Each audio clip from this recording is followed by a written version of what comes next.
One of the things that happened was going on, and I had the misfortune of doing is being in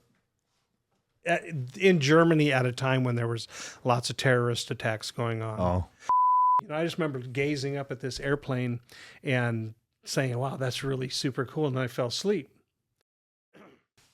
Well, after this thing went off in the morning, when the dust cleared, there's a picture of this airplane that I was sleeping under in a great big hole in the floor of the airport. And I was like, wow, I was just right there. My mom got sick, and I had to help take care of her the last year of her life. And well, the night she died, her last words to me were, get to school. You're supposed to be a vet. Until he got big. Uh-huh. And then not nice anymore? And then, yeah. Well, we got some girls then too, you know. Oh. And then Teddy decided that big fat kangaroo with the white hair that comes out to look at the girls, not his friend anymore. Yep. I'm out there in that pasture by myself with this kangaroo who, when he stands on his tippy toes and his tip of his tail, he's like over 7 foot tall. Oh, geez. And his arms, when you touch his arms like that, like a rock muscle, and there's veins sticking out of his arm, and he's pissed. Checking pouches for babies. And all of a sudden I look over at him and his head is down and he's drooling. Well, he's going into rut, right? Yep. And I know we're about to get attacked. So I go charging across that pasture as fast as my chubby little legs will carry me. And I hear behind me, and life slowed down.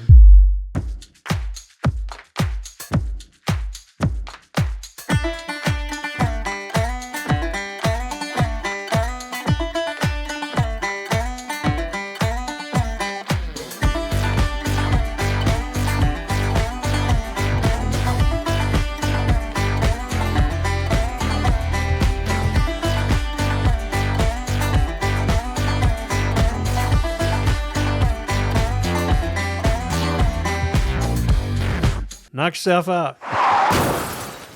Hello, this is Jimbo from the YouTube channel Jimbo, South Dakota, and this is the Hog House Chronicles podcast. And today I have a good friend from elementary, junior high, high school. He is a veteran and a veterinarian. We're going to hear more about that, even some exotic animal stuff, I'm sure. And I explained it on the last podcast, but if you hadn't seen it, the hog house is right out here. But this is the middle of summer, gets a little dank. Got some flies going on out there.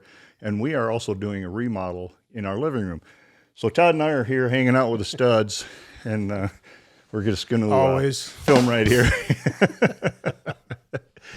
and yeah, he and his wife Cindy are here, and my wife Mary are sitting over here. We did not mic them up, and there's reasons for that.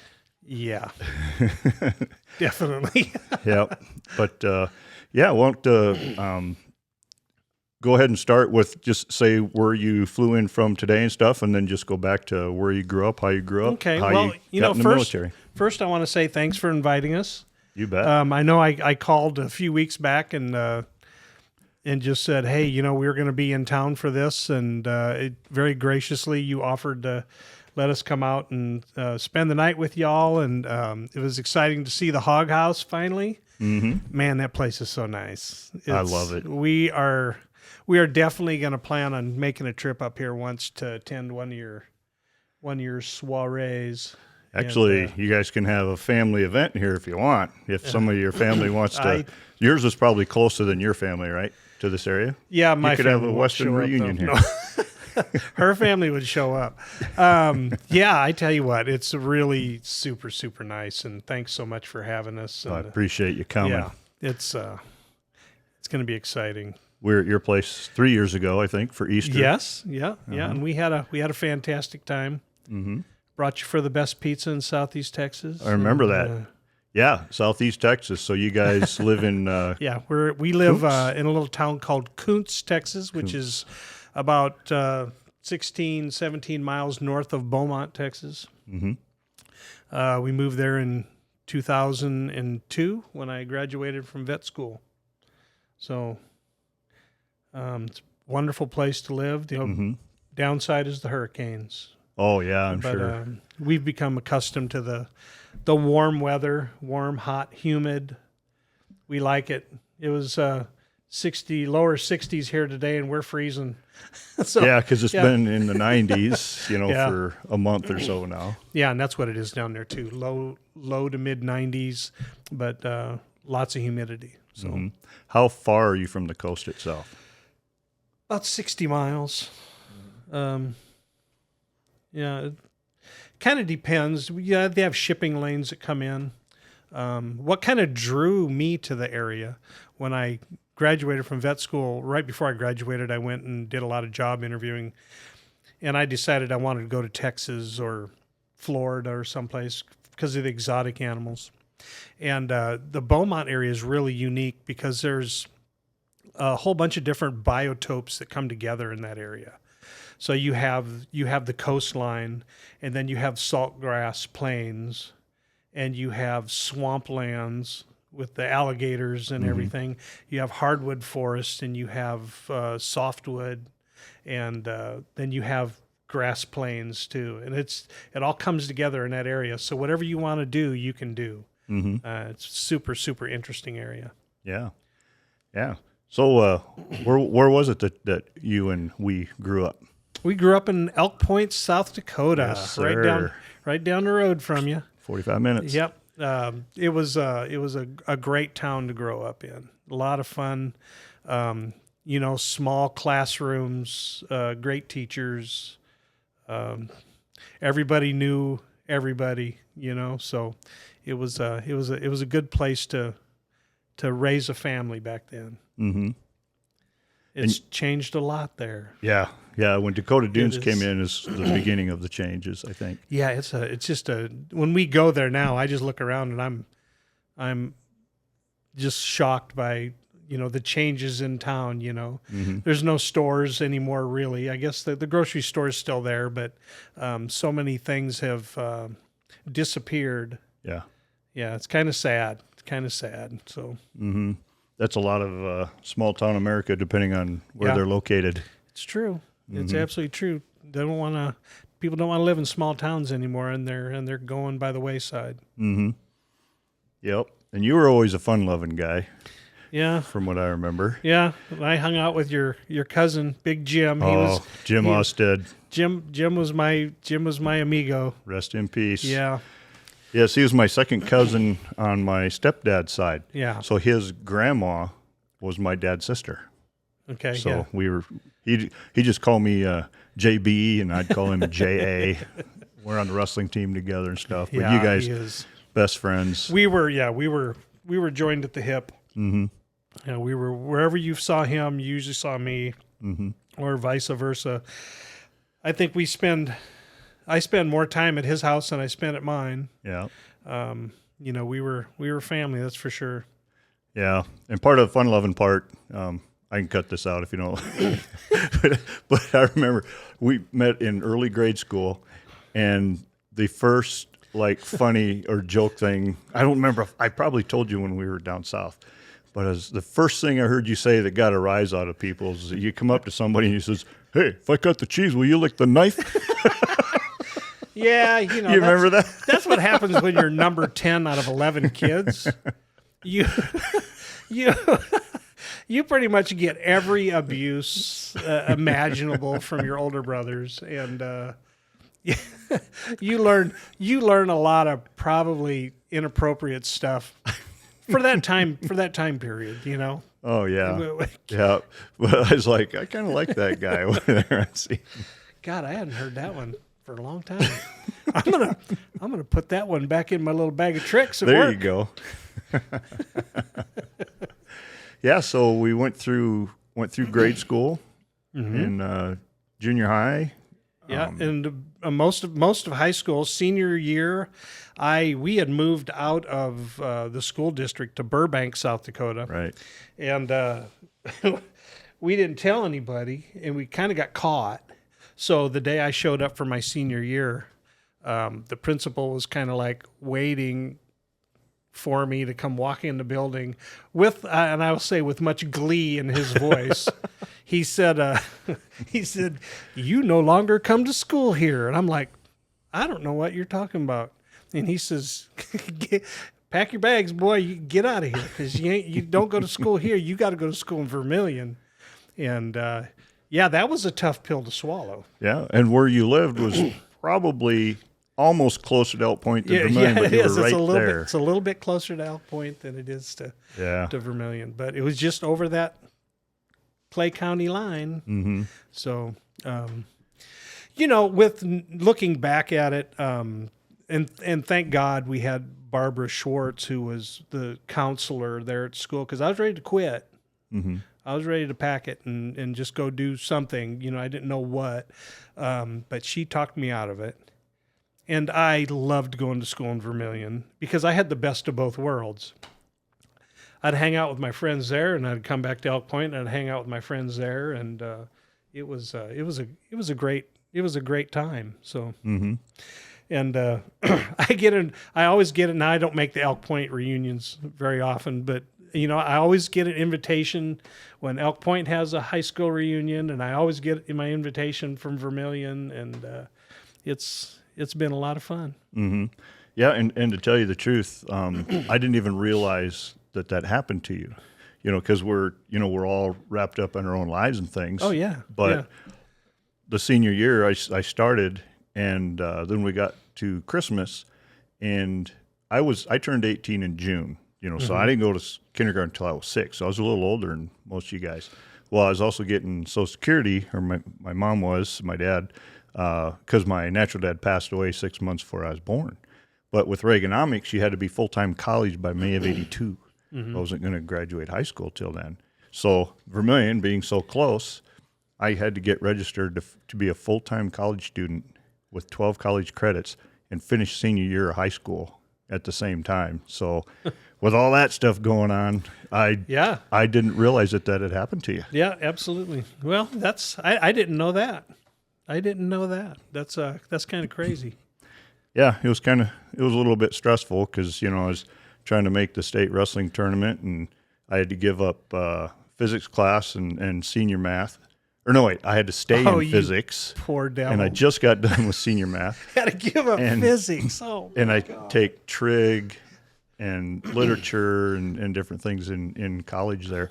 But I went from a A to a D in 2 weeks in the physics class. And Miss Amon was our statistician and also our teacher for that. And so we were at the regional match, and I was going to hopefully make it to state. But if I failed that next test the following Tuesday, I wasn't going to state. And there was a lot of stress there. So these two hands, in that time period, I developed 40 warts on the inside of my hands. So to add to all that, twice a week in Vermilion, I'd go to the doctor and they'd freeze my hands with liquid nitrogen twice a week, during that whole deal. So yeah, it was a pretty stressful time there, but very few people know or remember that. Sure. Wow. It's pretty wild.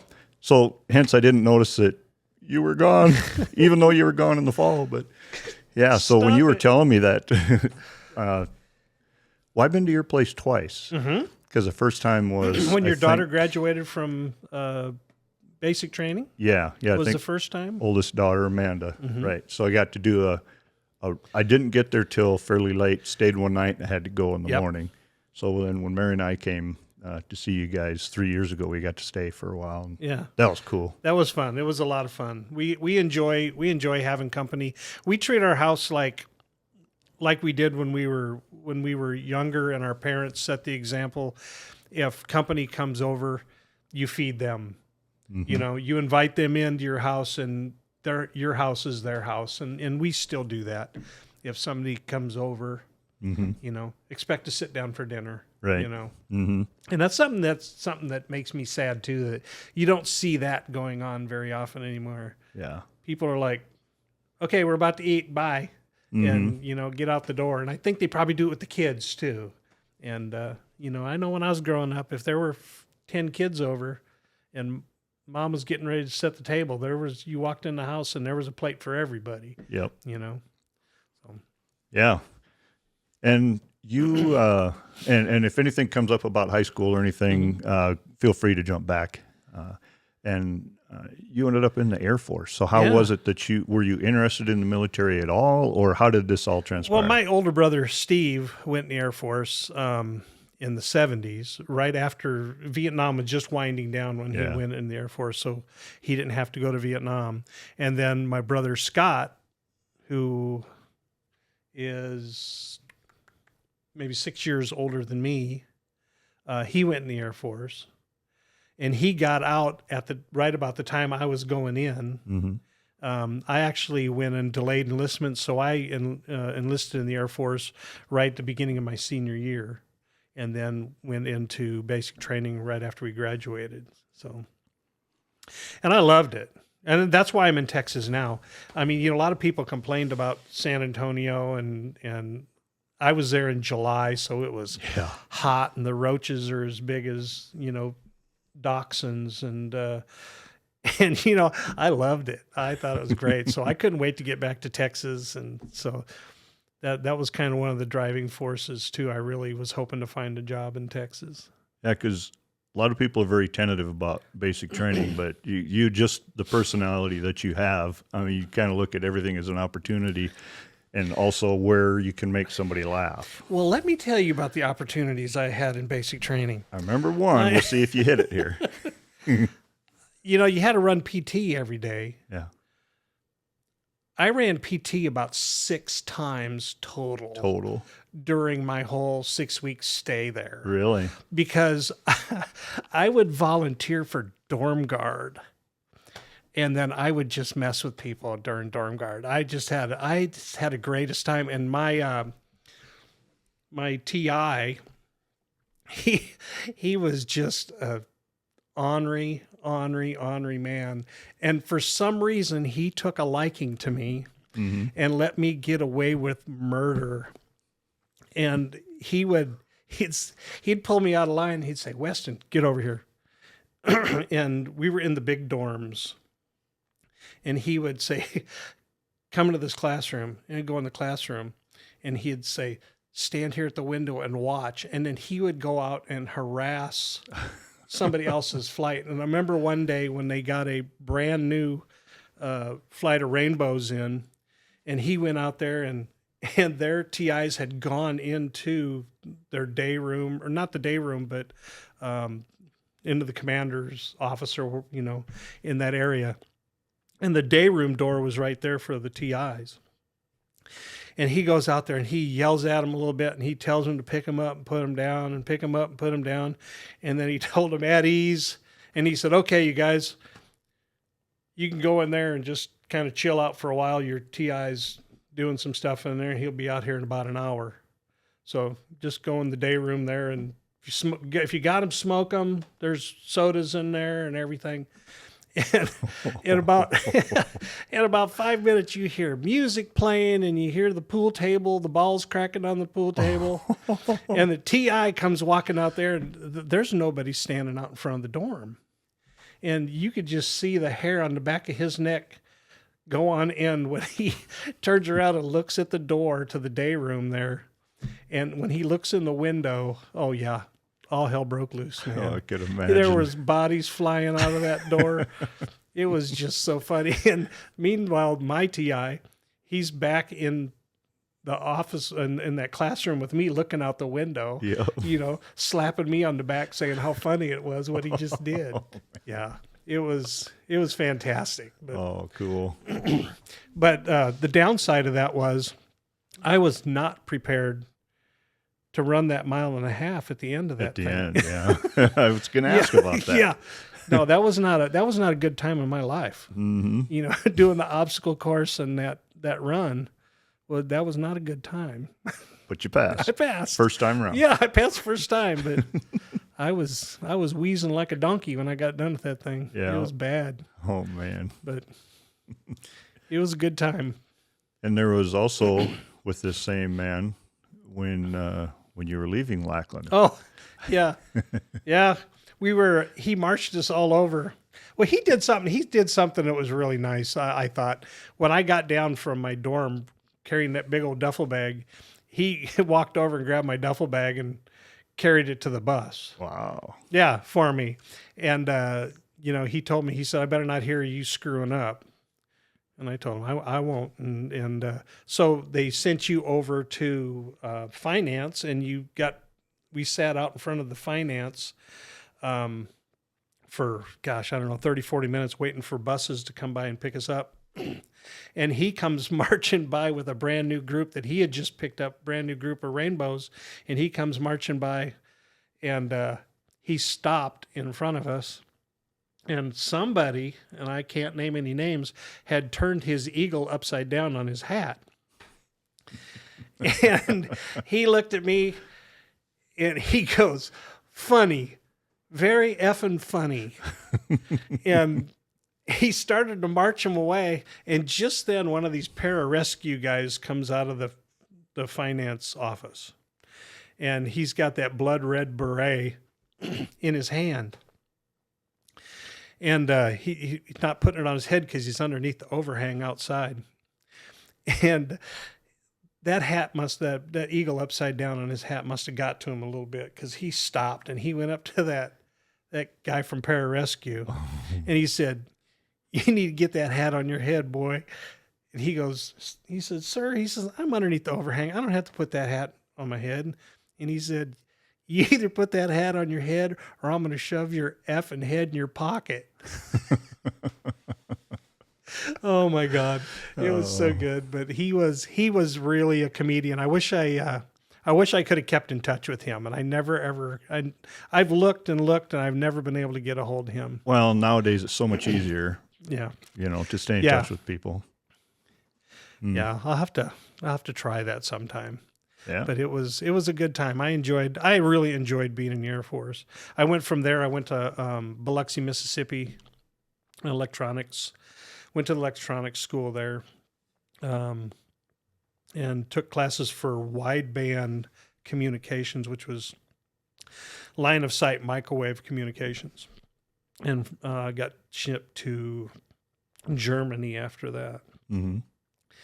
And spent 4 years or about 3.5 years over there in Germany, and in the Air Force. And then when I got out of the Air Force, I went back as a civilian working for the Army.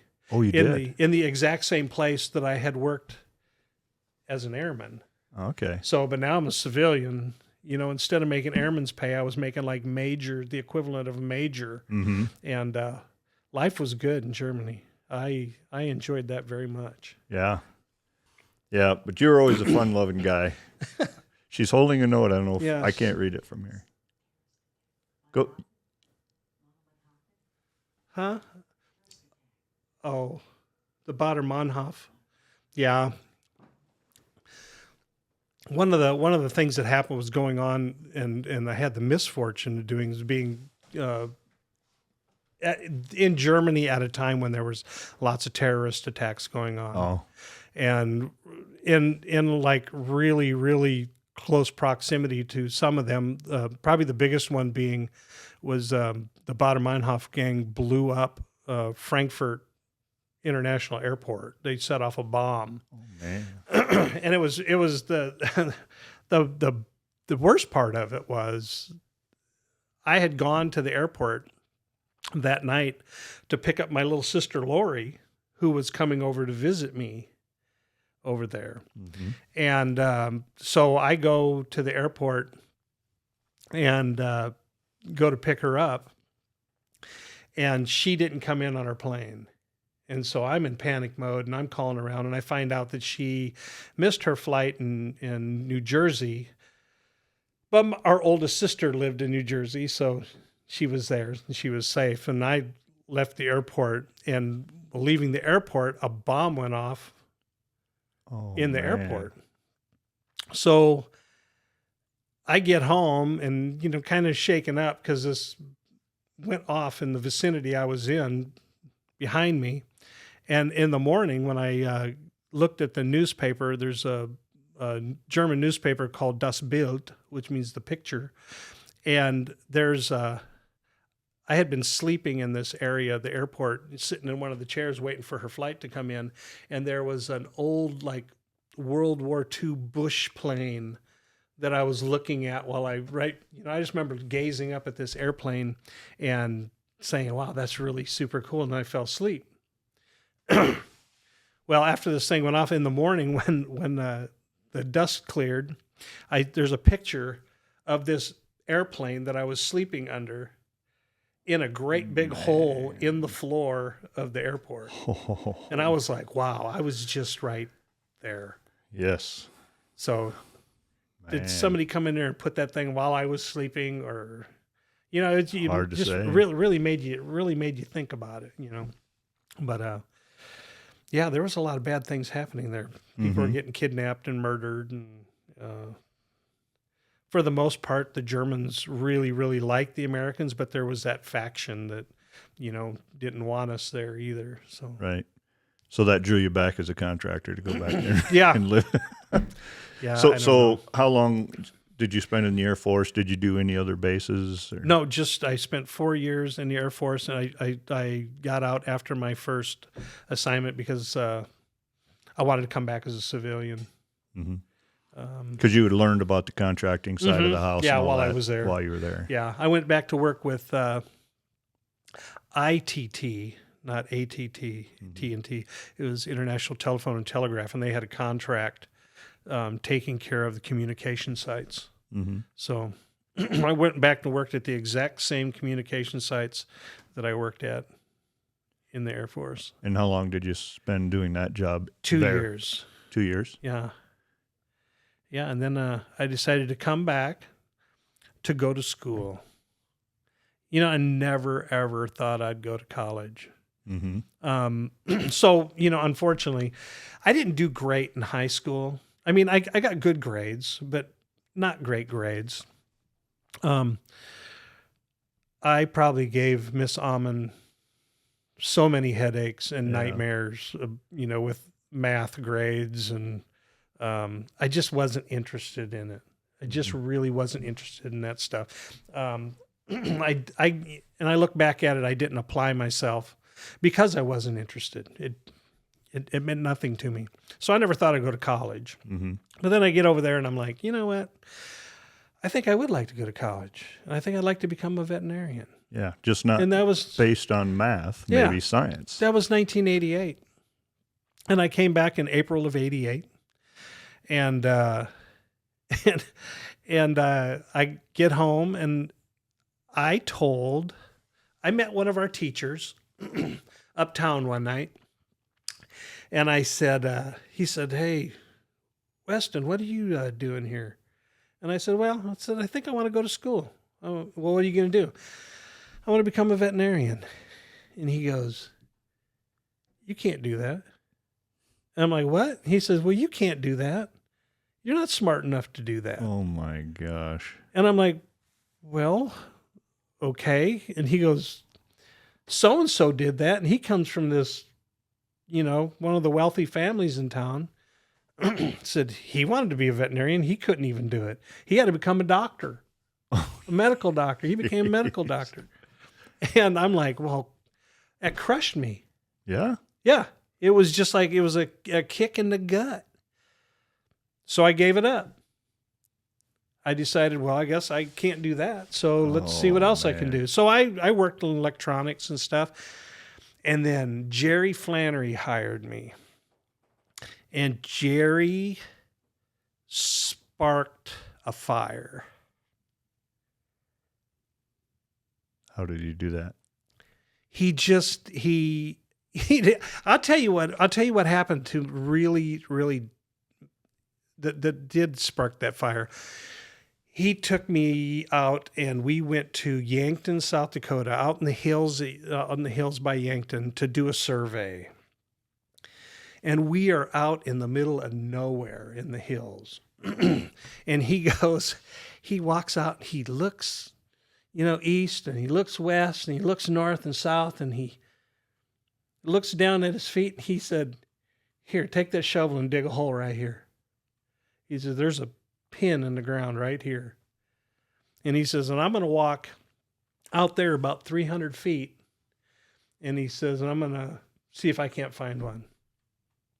And so I'm like, Jerry's lost his mind. Yeah. But I'm going to dig this hole because he told me to. So I dug a hole and I found a pin in the ground. Mm-hmm.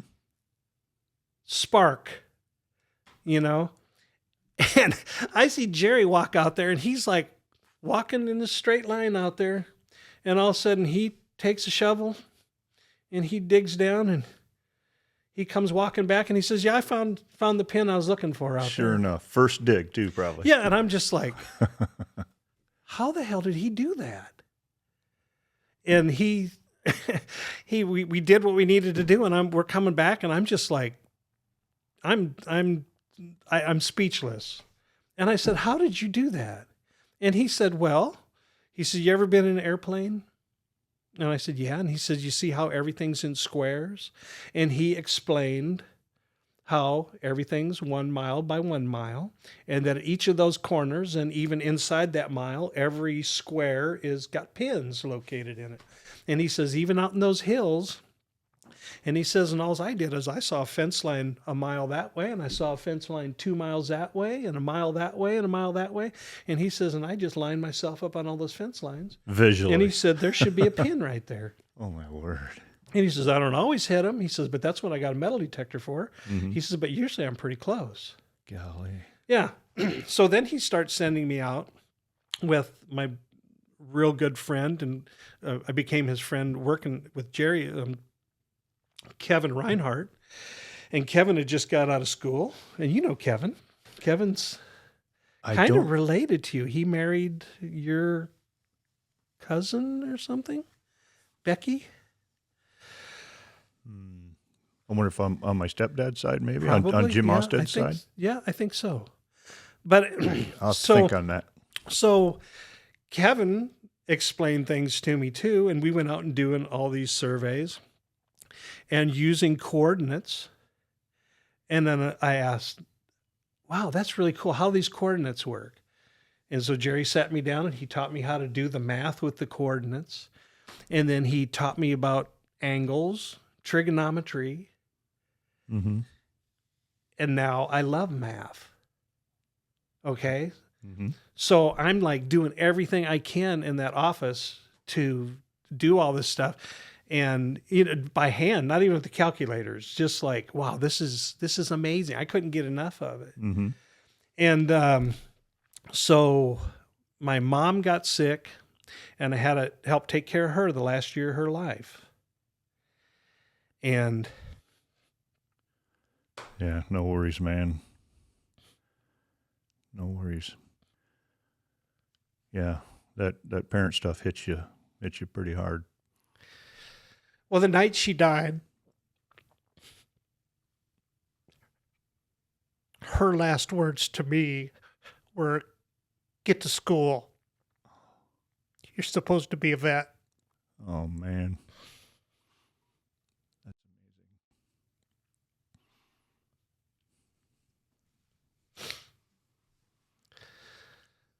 amazing. So the day after we buried my mom,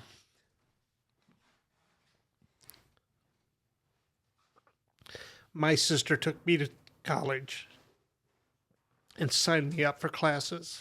Mm-hmm. The day after. Yep. Man. Yeah. That is cool. And excuse my language, but I fucking rocked it. Yep. I absorbed everything that I possibly could. Yeah.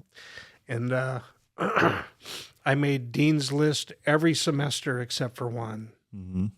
And that was taking calculus-based physics and everything I possibly could. And I caught some really, really good breaks too.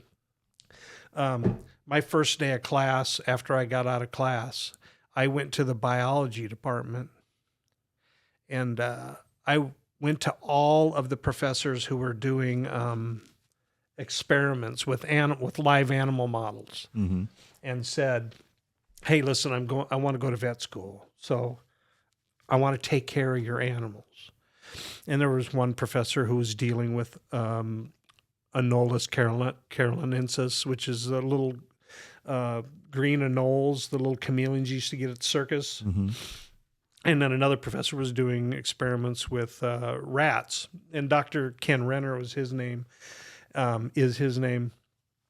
And I said, "Hey, can I take care of the rats?" And he's like, "Why do you want to take care of the rats?" And I told him, I said, "Well, I want to be a vet."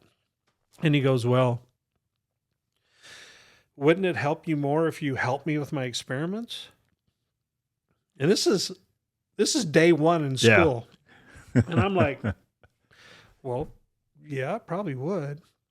And he goes, "Okay, well, be here tomorrow in between classes. If you got any breaks or stuff, come on in and we'll talk about what I do and stuff." And from that point, for the next 4 years, I worked with grad students every day doing experiments in the biology department with Dr. Renner. By the end of the first year, and he's just a super, super generous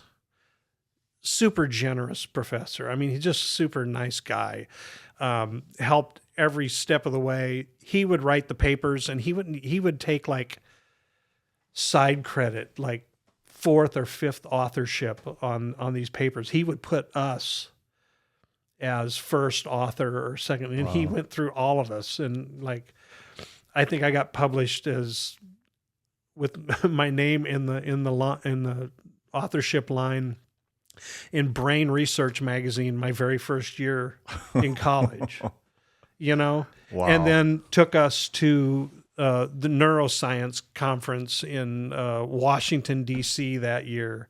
And we got to meet, I didn't know who the heck they were, but evidently I was telling dirty jokes to the guy who like pioneered stem cell research in the United States. Yeah. So, really, I mean, just some really super interesting things happened there. And so consequently, when I applied for vet school 4 years later, I got accepted the very first time. And, and there was spots for 100 students, and there were 1,800 applicants for my class. Oh, wow. Yeah. So it was, I didn't do it by myself. Just like we were talking about the military. You got the certain folks in the military who get glory for what they do, but there's 1,000 people around them that make it possible for them to do what they do. Right. And I had that. There's one other person that made this possible for you. Let's touch on a veterinarian from Elk Point High School. Yep, Doc Milburn. He was a hell of a good guy. And me and Big Jim, we spent more time in that vet clinic than probably Doc Milburn did at times. I remember he'd get so damn mad at us, and you knew that we were there in his clinic that day if you could smell skunk up in the uptown, because we would get a phone call, and somebody would call over to Jim's house and say, "Hey, we got a skunk underneath our porch." So we'd go over there and we'd formulate a plan, and that plan always included Jim going underneath that porch and grabbing that skunk and dragging it out. So gotcha.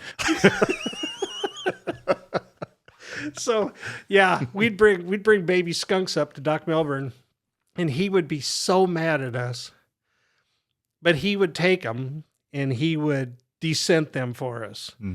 And about 1 out of every 10, he'd break the scent bag, and then the whole downtown of Elk Point would smell like skunk for the next 3 days, And God, we had to clean a lot of cages. Oh my God, we had to clean a lot of cages because of that. But he'd just shake his head.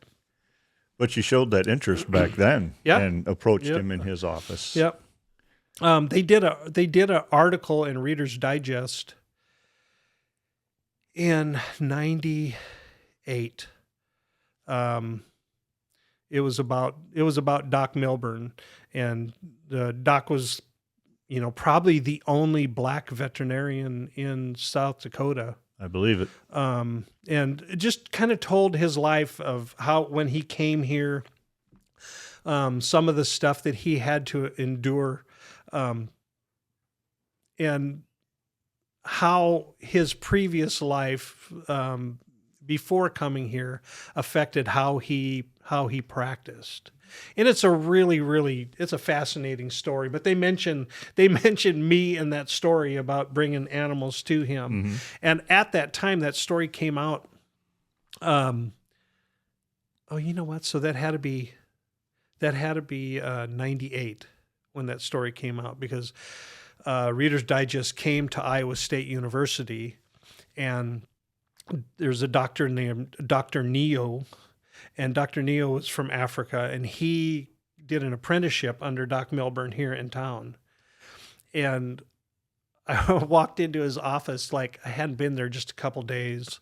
I went to Iowa State the summer before, and I worked in the vet school. I got a job in the computer lab making computer programs for teaching vet med, underneath one of our pathology teachers. He had an idea for a program, and I was making that program on a computer. And I said, "Where's Dr. Neo's office?" So I found his office, and I walked in there, and I introduced myself to him. And in this real funny, kind of lilting African accent, he goes, "Oh, you damn kids, I remember you." He just used to bring them skunks. I'm like, yeah, that was us. And so it was just really neat, And at that time, I was 30 years old when I started vet school. I started college, actually, at 30. I got to vet school at 34 and graduated from vet school at 38. Wow. So, I wasn't one of the typical students, and and there was actually like 5 or 6 students older than me in my class. Really? Yeah. So it was a great time. And I laugh, and people say, "Oh, vet school's so hard. Vet school's so hard." And you're right, it is. It's really, really difficult. But it's the easiest job I ever had, because it was what I wanted to do. Yeah. And I think you've got a connection with animals. I really think you do. And part of the deal is, earlier you said, that one teacher said, well, the other guy, he couldn't be a vet, so he had to go be a doctor. Yeah. Well, part of that is because your patients can't tell you where it hurts. Can't tell you any symptoms or anything, but you've got inside of you what you need to get them what they need. So that's really cool. Yeah, and God bless pet owners, but pet owners will look at you and just lie to your face about what's going on with their pet. And it's not because they don't love their pet. It's because they're embarrassed that they did something that might have hurt their pet, or, and sometimes you got to drag it out of them, kicking and screaming. Busted. Busted. So yeah, I remember, again, here's me causing trouble at school. Senior year in vet school, I'm in doing my rotation, clinical rotations, and I'm on internal medicine rotation, and a couple comes in from over in the Quad Cities area, and they have a Bedlington Terrier. You know what that looks like? Mm-mm. If you see it on the dog charts, they look like a sheep. When they cut their hair, they kind of look like a little white sheep, little dog. And they're really, really sweet. Well, this elderly couple comes in, and they're probably in their 70s, mid-70s. And they got this little Bedlington Terrier that's been having skin issues. And we're doing a recheck on this little dog. And so the student goes in, gets temperature, pulse, and respiration, gets a little history, makes notes, weighs the dog, just kind of goes over everything. And I smell this like strong vanilla ice cream odor as soon as I walked in the room. And this little dog has skin issues. And one of the biggest problems with skin issues and allergies is food allergies. We're not supposed to eat dairy products. Once you get off the nipple, you really shouldn't. Most people are lactose intolerant, and so are our pets, and that's the norm. Mm-hmm. So this little dog's itching all the time, and I'm looking at the woman, and I said, "What was I said? So when did you stop for the ice cream cone?" And she goes, just kind of stuck her head down. She wouldn't even look at me. And the husband's like, "I told you we shouldn't stop for that ice cream cone." And, oh no! What I was palpating and I was touching on his belly, and I go, "Oh," and I said, "Uh-oh, oh no!" And she goes, "What?" And I said, "I feel an ice cream cone." And she just like. She wouldn't even look at me. And the husband was like, I told you not to do that. And I was laughing. And he goes, "How did you know that?" And I said, "My God, it smells like Breyer's ice cream as soon as you walk through the door." Yeah. I said, "I'm not going to make that note on the chart, though." So you guys have to fess up to the doctor yourself. Yeah. And they did too, but it was so funny. Man. And the exotic side of the house. Talk about that. Yeah, I have lots of exotics. I see lots of exotics. I have lots of exotic animals myself, but I've always, skunks and raccoons and snakes and lizards and whatever I could catch. I got a tarantula when I was 10 years old. I remember that. Yeah, and it lived for, let's see, I got it when I was 10. I was 10. And it was a adult female at the time, so that means it was at least probably like 6 or 7 years old. And it passed away while I was in Germany. Oh, wow. So it was probably like 25 years old when it passed away. Mm-hmm. My sister in Tabor, South Dakota had it at that time. So I've always just loved exotics. And I've had birds, and currently we have snakes, and I have aquariums with tropical fish, and I have tortoises. I have giant tortoises, just like when you go to reptile gardens and see Galapagos tortoises and the Aldabras. I have Galapagos tortoises and Aldabra tortoises down in Texas. And when he's saying he has them, they have them on their place. Yeah, we have them on the farm. I've got some video that I'll put up with us with Mary and your tortoises, and you guys were watering them down and stuff. Yeah, so I've got video of that. Yeah. Stretch first. He's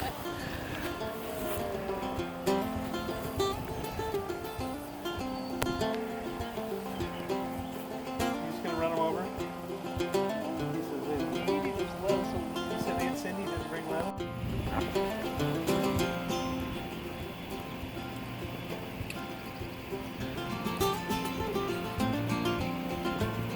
Down next to it, will it bother it, or? No, good. Yeah. I mean, she'll probably hiss a little bit before her head in, but No. she'll. But still, I want a picture of it. She's on the other side of her.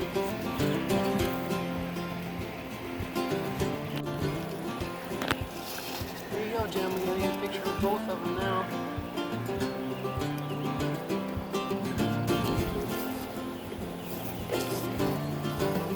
Oh, sorry. A little too fast. It'll scare you. That is so darn cool.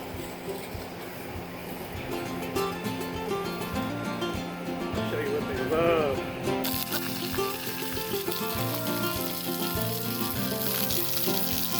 That's awesome.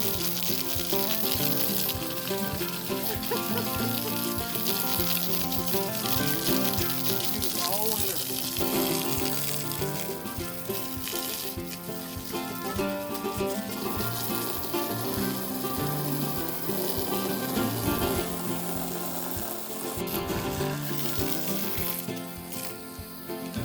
That's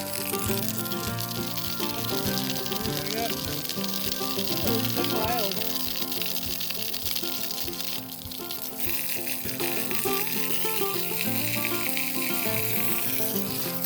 So do they do that when it rains? Yeah, that's a lot of it. Yeah.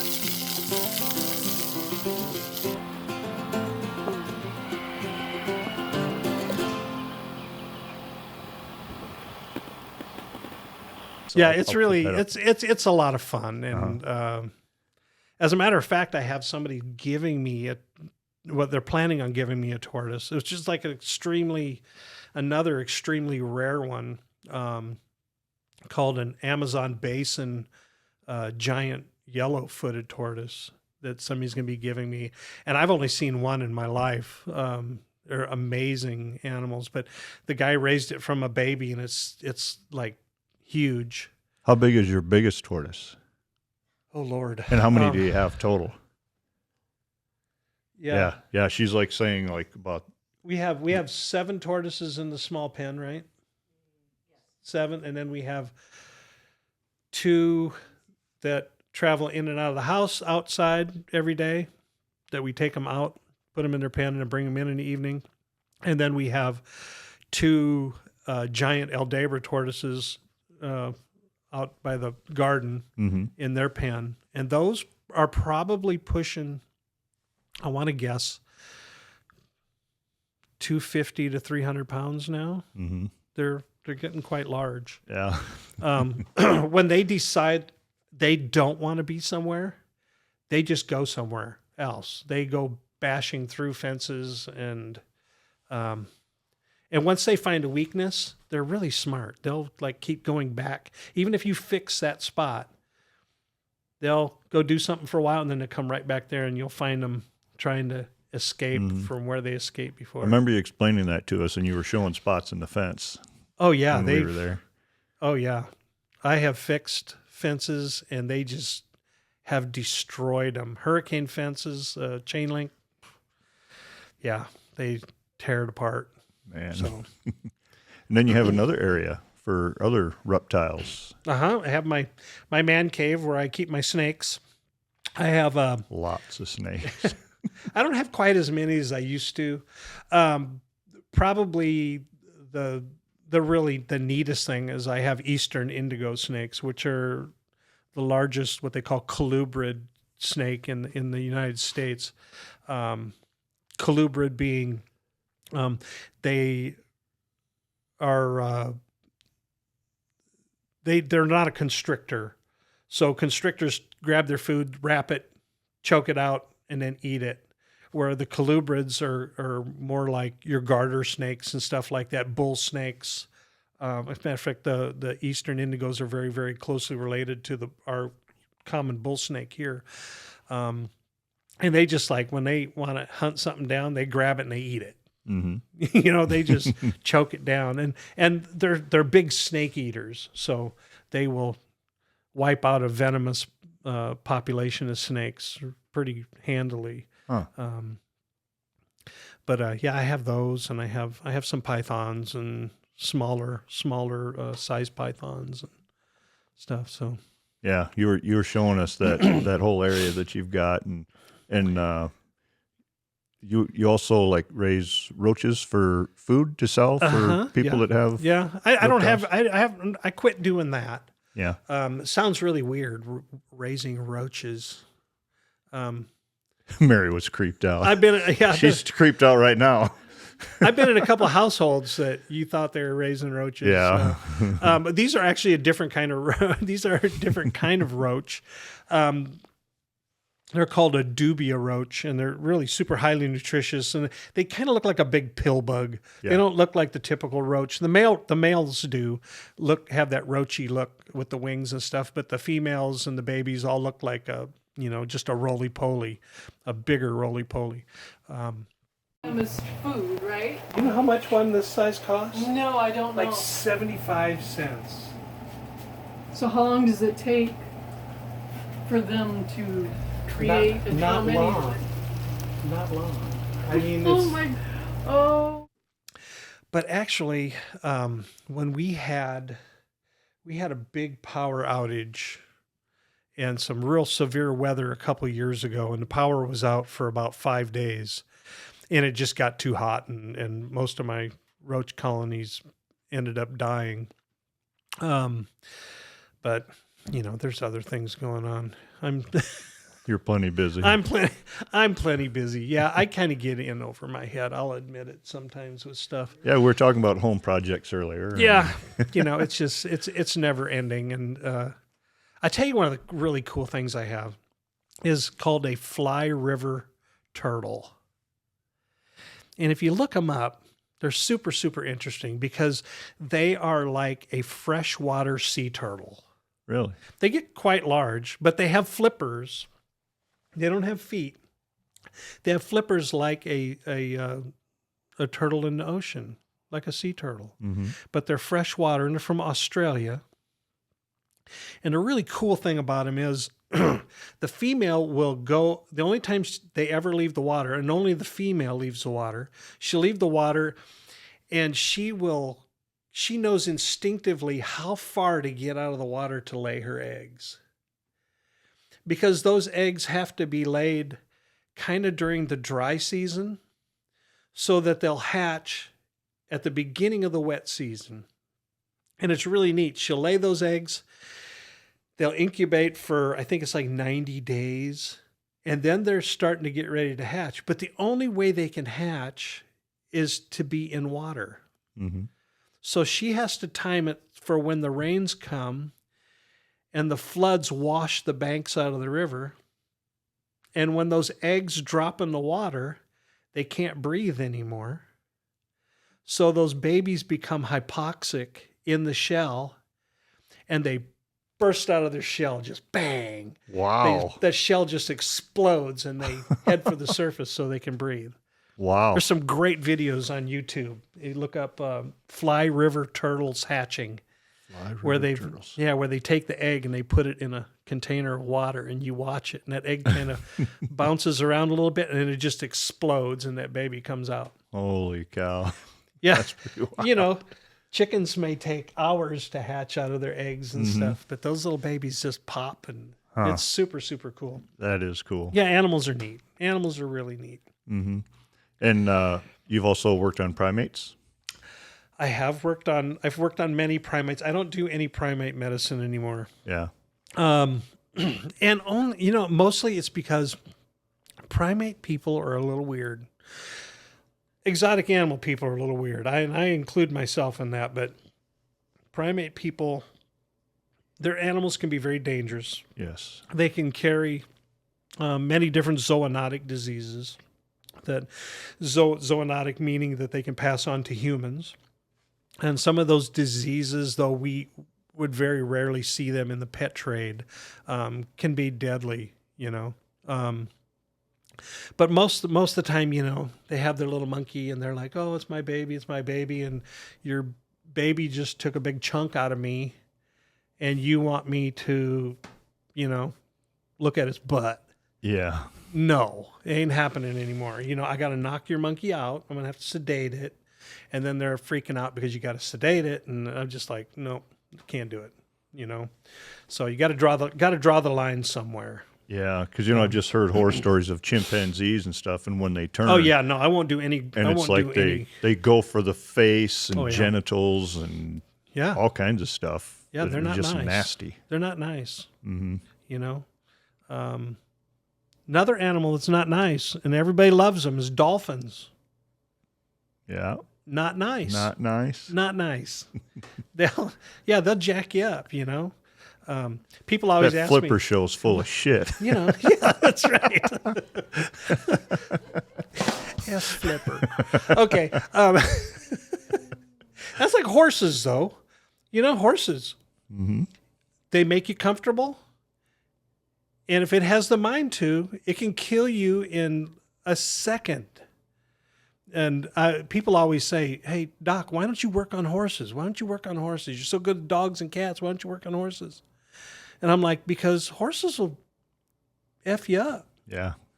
And I mean, they make you feel like you're nice and comfortable, and you get comfortable with them, and you're hugging on them and loving on them, and you're doing your thing, and all of a sudden they kick you and you're dead, and you don't go to work next day. Yeah. So I'm like, no, I would rather work on a rattlesnake or a cobra because I know it's going to try to kill me. Mm-hmm. Worked on lots of big cats. There was a big cat rescue in our area that I did. I did lots and lots of work for them, working on tigers, and they brought me one day, and I'll never forget it because my underwear is still dirty because of it. They brought me a big plastic dog carrier with a black jaguar. Oh, my word. Okay? And this thing's pissed. Yeah. It's very angry. And they bring it in, and they just like, here, she's having problems urinating. And I'm like, okay. I've been out of school for like 6 months. Oh, geez. Okay. And I'm like, oh, Jesus, what am I going to do with this? So they put it in the area where our x-ray machine was in this clinic I worked at, where it was x-ray and laundry room, so I could like shut the door and kind of protect everybody else. So then I went in there and I cut up a whole bunch of big black trash bags, plastic trash bags. And I told everybody, I said, stay out of here. You can't come in with me. If you hear me screaming, don't open the door. Just call the cops or whatever. I took care of the Beaumont Police Department dogs. I said, send them down. Maybe they can save me. I don't know, but the dogs like me. This thing's probably doesn't like me very much. Mm-hmm. So I go in there with a big roll of God bless duct tape, and I proceed to like crawl around this cage on my hands and knees, duct taping plastic all the way around it so I could stick the nozzle from one of our gas anesthetic machines into a little hole that I made and turn the gas all the way up. Oh, man. And then get the hell out of there while this thing goes to sleep. Mm-hmm. Yeah. Man. And yeah, I got it to sleep. Anesthesia balloon. I did. Yeah. It just blows up. But man, it took a while. And then when I finally cleaned my drawers out enough that felt good enough to go back in the room, I get in there, and as I rip the plastic apart and I open up the door, and my plan is to grab this thing and pull it out and then put a mask on it until I can really get it to sleep. And it was about 5/6 asleep. So here I am laying on this black jaguar with a mask on it, and it's going, oh, jeez. It's like growling and, you showing its teeth, and I'm holding this mask on, and finally it went all the way out, and we intubated it and took x-rays and stuff, and I found out that it had bladder cancer, but yeah, it was quite something. Oh, my word. But yeah, you're talking about the dolphins, and I'm sure they bite, and a monkey bit, and we all know horses bite, and with me, that's kind of my biggest thing. I've told a few people around here with certain dogs or what have you, it's like, hey, something bites me, it dies. 23 years, I've never been bitten by a dog or a cat. Perfect. I get bit by snakes and birds and that kind of stuff all the time, but I've never been bitten by a dog or a cat. Yeah. And that's just because I got good techs. Mm-hmm. The technicians really protect us. Yeah. And if they're doing their job, what they're supposed to be doing, then hopefully nobody gets bit. Yeah. But yeah, I've never been bitten by a dog or cat. A couple close calls, but yeah, I think it's a phobia for me. I'm old, fat, but I'm still pretty quick. So, one thing, did y'all hear about the alligator from New York? Did you hear about that? How long ago? Maybe a year ago now. About an alligator getting confiscated from a guy from New York. And they took that alligator and they brought it to Texas. They brought it to Gator Country. And I take care of Gator Country collection as much as any doctor can take care of a collection of like huge alligators Yeah. and stuff. I give them advice, and if they need meds and stuff, we look at animals. But anyway, this alligator, if you look it up, some guy in California had bought this little alligator, and he had it in his house for the last like 20 years. And it was big, and it was in horrible shape, but scoliosis of the back, its spine is all twisted really? and stuff. Wow. Yeah, because he was feeding it like just chicken breasts. Yeah.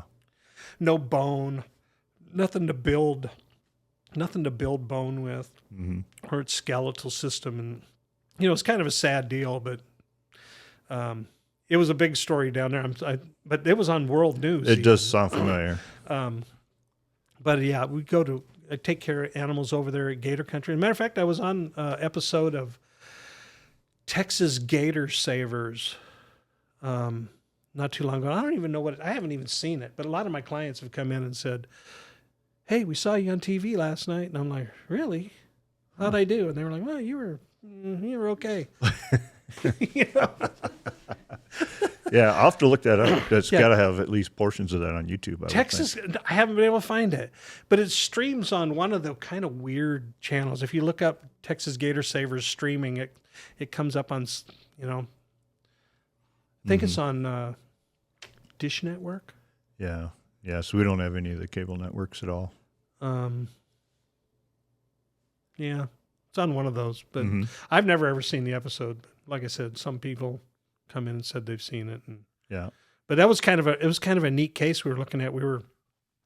It's a like 14-foot or 16-foot alligator was caught out at one of the lakes, and they were afraid it was kind of like habitualized. That it was coming up to people, and they were scared to death of it. So they caught it and they brought it in, and they got looking at it, and it has eye problems, and is really, really neat because when we got a closer look at the thing, its eyes were all messed up except the very top half of the eyes. While they were trying to catch it, one of the things I noticed when I was standing up on the observation platform, they were throwing out stuff into the water to get the other gators away from it. But every time they'd throw something over its head, it would react. It would flinch and kind of move its head a little bit. And they thought it was totally blind. But when we did the exam on it, one eye was missing completely. And the other eye, probably, 3/4 of it was damaged, except for the very, very top quarter of that eye. So it could see like this. So the reason it was becoming habitualized to humans is because that's all it could see. It'd be swimming around and it'd see a boat and it'd be like, "Hey, you got some food over here?" Yeah. And then they were like throwing out hot dogs and sandwiches to it. So it was like, that's all it can see. So it would swim around and wait until it saw something above the waterline like that. And it's just trying to survive. Yeah, it was trying to survive. So it found a strategy to survive. Yeah. And now it's in one of the best places it possibly could be. Just an amazing place, and they take such great care of their animals there, the gators and stuff. So it was kind of fun to be part of that. So in vet school, do they divide it up, like with mammals, small mammals, large mammals, reptiles, or are so much of the internal organs very similar? How many groups would you say there are that you had to learn for internal medicine maybe? Well, yeah, here's the deal with that. You have dogs and cats are kind of basically the same. Pretty much everything. When you open up a dog or cat to do like an exploratory surgery on it, everything is kind of the same. Biochemically, they react to different drugs differently in a lot of different ways. So that's kind of the biggest things between dogs and cats. And then you got animals like horses, which are hindgut fermenters. And then you got ruminants like cows that, have a real complex, 4-chambered stomach. Right. So those guys are all kind of different. Birds are way off the chart in a whole different direction. And mainly because of their respiratory system is so complicated and frankly, really, really super interesting. You ever wonder how birds can fly? It's not just because their bones are hollow. They have to be able to, imagine you out there flapping your wings. You would lose your breath really quickly. Well, birds develop this really great strategy where their lungs don't expand and contract. Their lungs sit steady kind of in between the ribs of their back. Their lungs just sit there, but they have a series of air sacs throughout their body that expand and contract and push air through the lungs, and it oxygenates. And then when they exhale, it pulls air through the lung and it oxygenates. Oh, wow. So while they're exhaling, they're oxygenating blood still. So every breath they get 2 chances to oxygenate their blood. And that's why they can fly like they do. You know, they have that ability to really, do that strenuous exercise for long periods of time. So you set all birds off to be similar, or is there a bunch of subsets amongst them? Yeah, even in those diet-wise and how some of them deal with medicine. And That's a lot to learn is what I'm getting at. it is, yeah. And lizards and snakes are both different from each other, and tortoises are different. And yeah, so if you get into the exotics, you're getting into a whole realm of other things. And most schools really don't teach about exotics.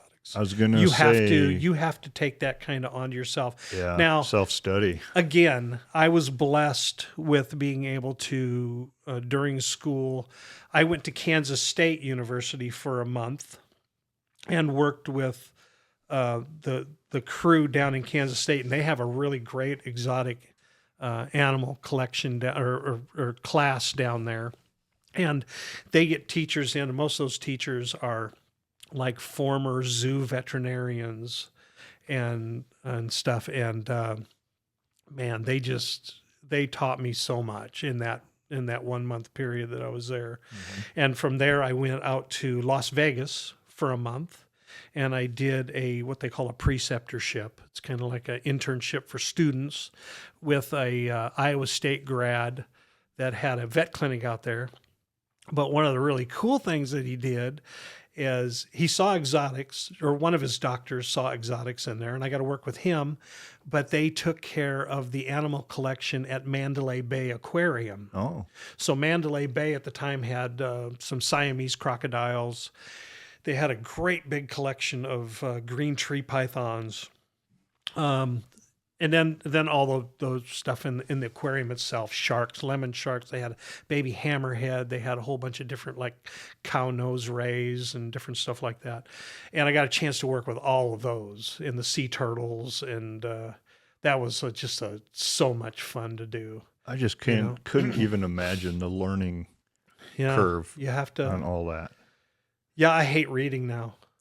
Because I've read, had to. I've just read so much stuff that I can't sit down and like enjoy a book. Can't do it. Yeah. I can read like a page and then I'm done. I like audiobooks. I get my joy through audiobooks now if I want to do a book, and I just do that while I'm driving back and forth to work. I listen to audiobooks every day. Right. Is it a longer drive or shorter drive than you used to have? Shorter drive, yeah. Because you went to the smaller clinic now. Yeah, by about 15 minutes or so. And I don't know. It's like up here. They're always doing road work.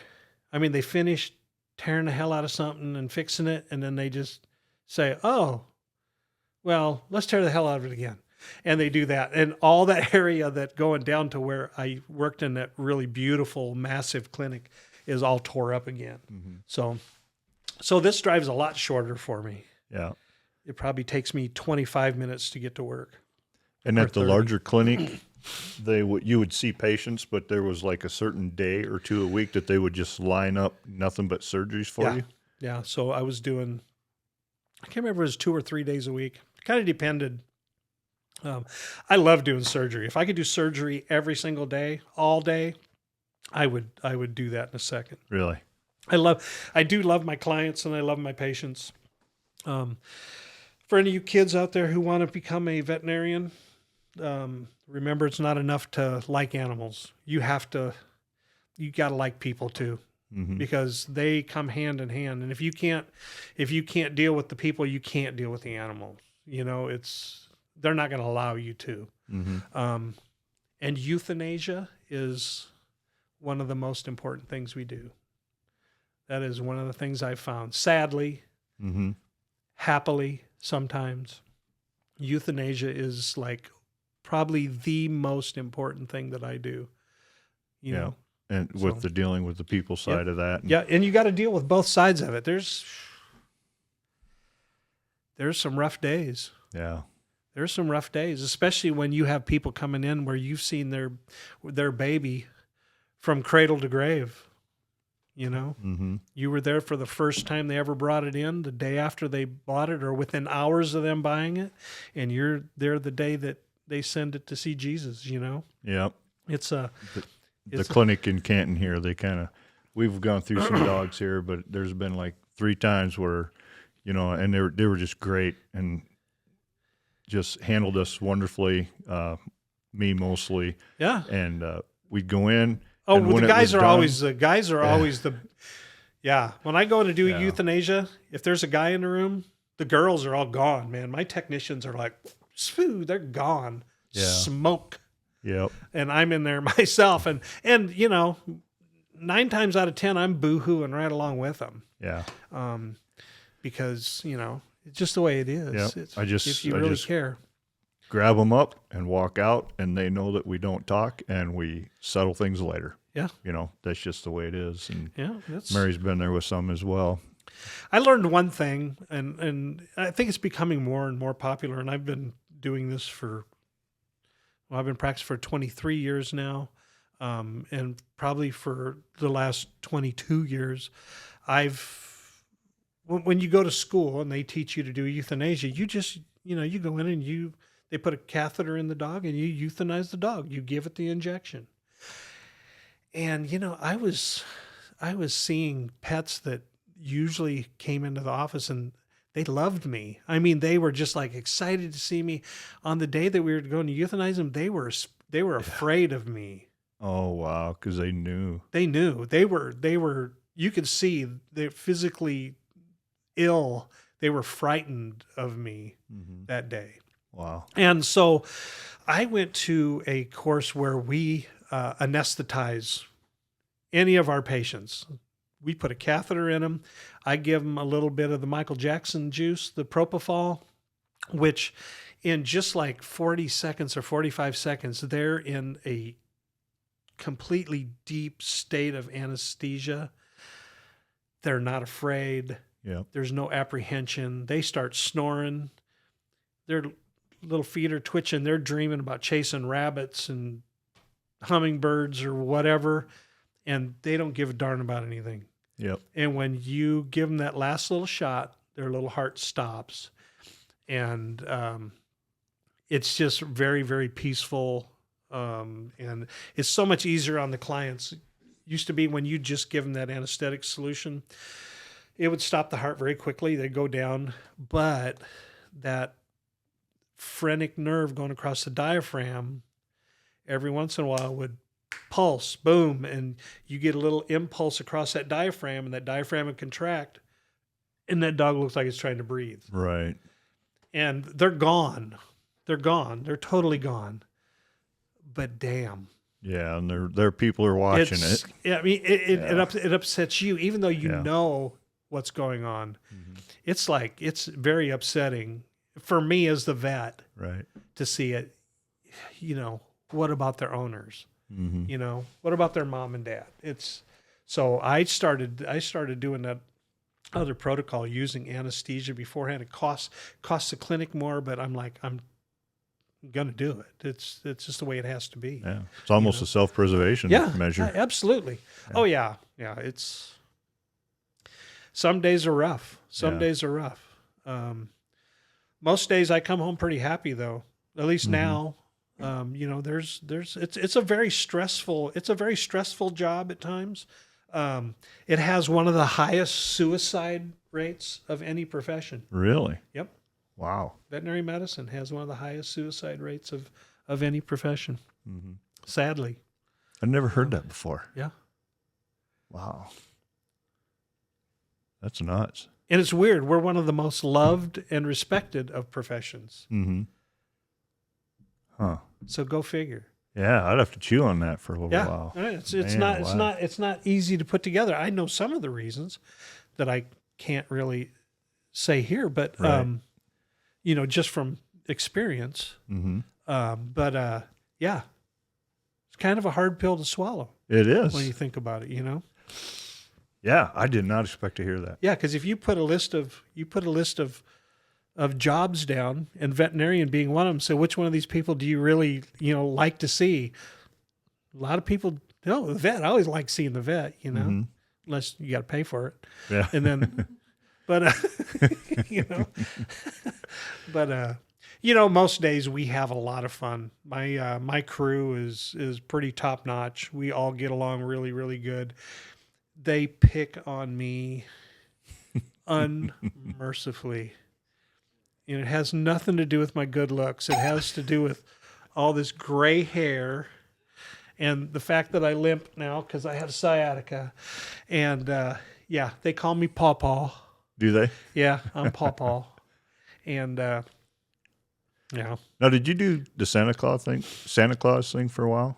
Yeah, I that's what do. I I do thought. Santa Claus every Christmas. I do Santa Claus. I So you haven't still really do it. have a great Santa Claus outfit, and usually come about middle of August or something, I start growing my beard, and by Christmas I have pretty much a full Santa Claus beard going on. I think you and- showed me some pictures when we were down there. That's yeah, pretty cool. it's a lot of fun, and clients bring in their pets, and we take pictures, and That's got to lighten your mood a lot too, especially if there are some struggles at work. oh yeah, That's how you charge your batteries maybe in the winter. it's Pretty cool. The best thing though is, what do you think my favorite thing is? What do you think a favorite thing would be in vet med? Your favorite thing as a vet? Yeah, what would your favorite thing? If you were a vet, what do you think your favorite thing would be? Oh, Chime in, put it in the comments. yeah. I'm just, like seeing a very seldom seen breed of animal. That's or something. That's pretty exciting. Yeah, some days I see some really cool stuff. Like Gator Country not too long ago brought in 2 baby albino alligators. 2 of them. 2 of them. They got 4. There's only like 30 in the country, and they got like 4 of them. And they sent 2 of them to one of their other facilities. But babies. Yeah. Baby anythings. Babies. Baby anythings are so much fun. You get puppies in and kittens in, and they're acting all goofy but my favorite thing at all is doing C-sections. Really? I like the idea. I'm the first one to hold that puppy. Yeah. Yeah. It's just, there's something about it. And then, I get them out and I hand them off sterilely to whoever's going to take them. And then they start rubbing. And when them babies start squealing, it's the greatest thing in the world. Is that a common occurence? No, especially with some C-sections? breeds, bulldogs. Oh. Almost all bulldogs, whether they're what we used to call the old English bulldog or the French bulldog, a lot of those. So if you didn't have vets, they could theoretically go extinct? Yeah. Wow. Yeah. I mean, it's possible. Yeah. It's possible. We had an old English bulldog. Now, the old English bulldog, some guy in the United States made.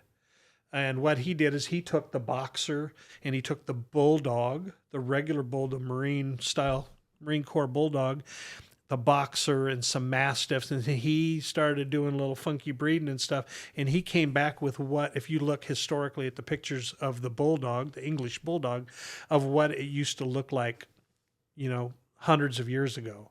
Long, straight legs instead of those short, bent legs. Really? Still the short, powerful muzzle and everything, but much healthier. Very few respiratory problems and stuff like that. And they can breed and have babies on their own. Huh. So kind of interesting thing. We've ruined a lot of stuff. People have ruined a lot of stuff. As far as almost anything. But in my profession, dog breeds You know, how big's a Pomeranian? You know, Pomeranians are this big, right? Well, not in Iceland where they come from. Pomeranians are big. Really? Pomeranians are good sized dogs and they're awesome, you know? So they don't even call them a different breed. It's still just Pomeranian. Yeah, it's Pomeranian. But geographically. But we always like taking that underdog, right? And, you know, you take the underdog and you root for him. You say, yeah, go, go, go. Well, we take the underdog, which is the runt. Oh, look how little and cute it is. I think I'm going to raise it up. And if it survives, I'm going to breed it. So all of them are little, you know, and that just has made like genetic diversity horrible in the purebreds. Yeah. Some of the best dogs that we have now are mutts. Are the mutts. The ones, yeah. And now they're, and I don't understand what the kennel clubs and stuff are doing. They're taking these mutts and they're making them into breeds, right? So the puggle is a breed now. Yeah. The poodle pug cross. It's Labradoodle, like is that in that class? Labradoodles. They're a purebred breed now, supposedly.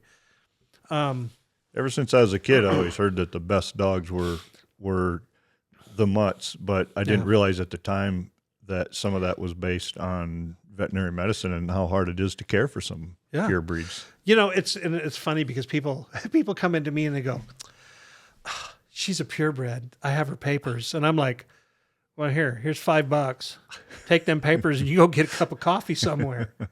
You know, not Starbucks though. You can't go to Not Starbucks. for $5. At the gas station, you can go get a cup of coffee with those papers and that $5 I just gave you. Yeah, so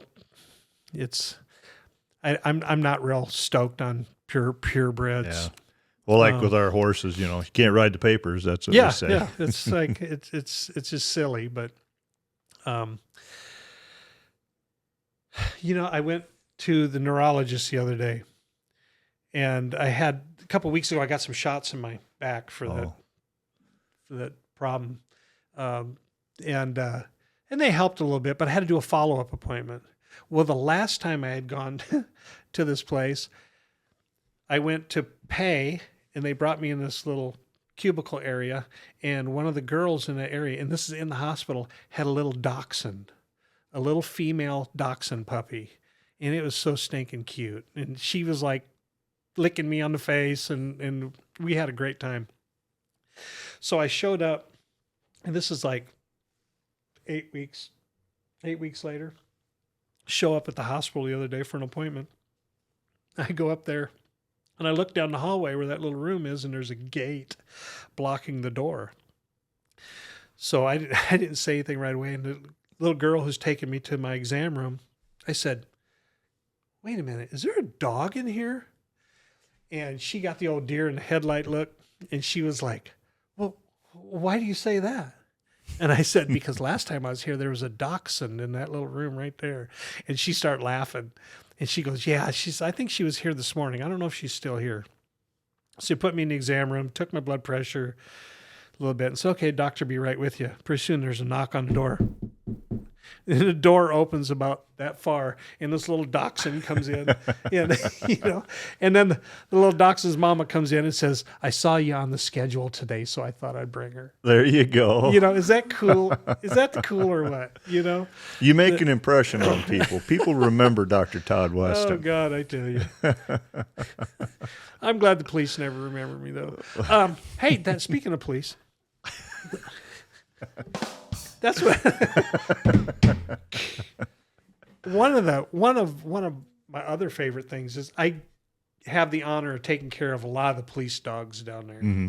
I used to take care of City of Beaumont police dogs, and when the one clinic I worked at, they were taking care of them. Sorry, Well, you can move the mic to you also.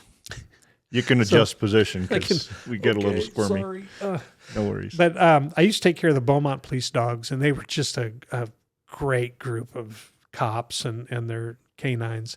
And now I take care of Jefferson County police dogs, the Jefferson County Sheriff, and I take care of some of the surrounding cities, their police dogs. And man, talk about a lot of fun. They're just like the most amazing group of people. And the dogs, you know, I treat them like I do anybody's pet. you got to be a little bit more careful with Sure. them. A lot of times they have a basket muzzle on when you first meet them, but usually after several visits, they're like hard charging into the room and jumping on you and licking you, and they're excited to be there. And it's so much fun. It is so much fun. But we just retiring. We're retiring one. I found out yesterday before I got off work that they were retiring one of our dogs from the Jefferson County Sheriff's Department down there. Super, super great dog. Most of them are Malinois. I don't know if you know anything about a Malinois. Belgian Malinois. They are wild. They are super. A lot of energy. Oh, geez. Yeah, a normal person can't own one. They're on the go constantly. But amazing dogs. And matter of fact, this dog had just did a drug bust like 2.5 weeks ago. $12 million worth of drugs off the street. And then like 4 days later, caught like somebody with 4 pounds of like methamphetamine on a traffic stop.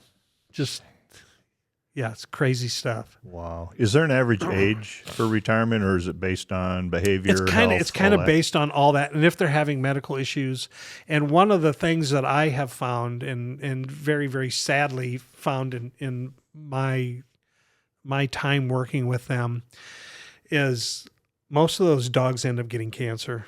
Oh, do they? Yeah. Because of what they do? I think, I can't, I don't have any scientific evidence. Sure. But maybe what they're trained with too. Their olfactory system is 25,000 times more sensitive that they can smell cancer cells. Yeah. These guys can smell, a molecule of cocaine from, who knows how far away. And I think that has to have some kind of effect that with that stuff happening with them. Because you'd think if you can smell it, there's a portion of it in that vapor. Yeah, so could be cumulative. So, but never thought of that. Yeah, that is really it's so much fun working with those guys, and the cops themselves. My officers are just like so amazing, Yeah, we had to put one down. Oh gosh, 1.5 years ago, I think now. And, after we're done, we walk out and the parking lot is lined up with police cars. Mm-hmm. Oh, pretty heavy, really. It's a fellow officer. Yeah. Mm-hmm. All the dogs lined up with their handlers. Man. And then other officers all with their lights on. And the really people cool. driving by the clinic had to be wondering what the heck was going on, because there was like, 20 cop cars out in the parking lot. Right. And a really tight group, and just super, super nice. Mm-hmm. So a lot of respect out to those guys. Oh yeah, for sure. Yeah. For sure. Wow. You've led a pretty cool life. I've had a pretty exciting life. Yeah. I've had a pretty exciting life. Man. Oh, hey, going back to that teacher who told me I couldn't do it. Oh yeah. And I'm not going to mention any names, but it was when Elk Point had their birthday, 150th? Or is that coming up? 25th. 125th? Quasqui Centennial, that was early 80s? Okay. Late 80s, early 90s.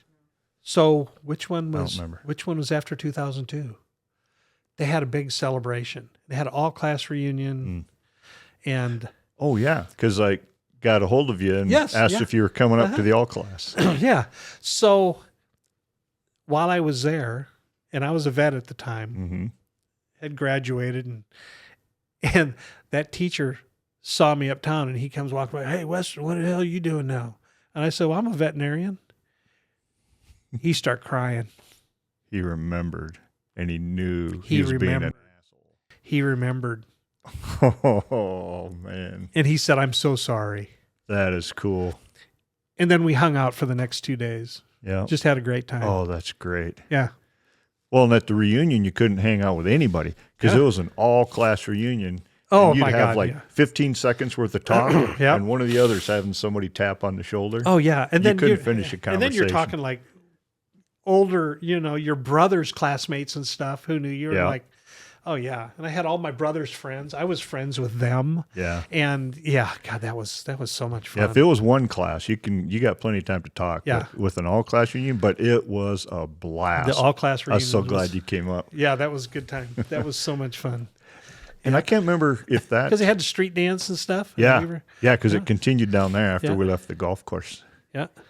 But I'm trying to remember how we got back in touch. It was just shortly before that or something, I think, but I don't remember how.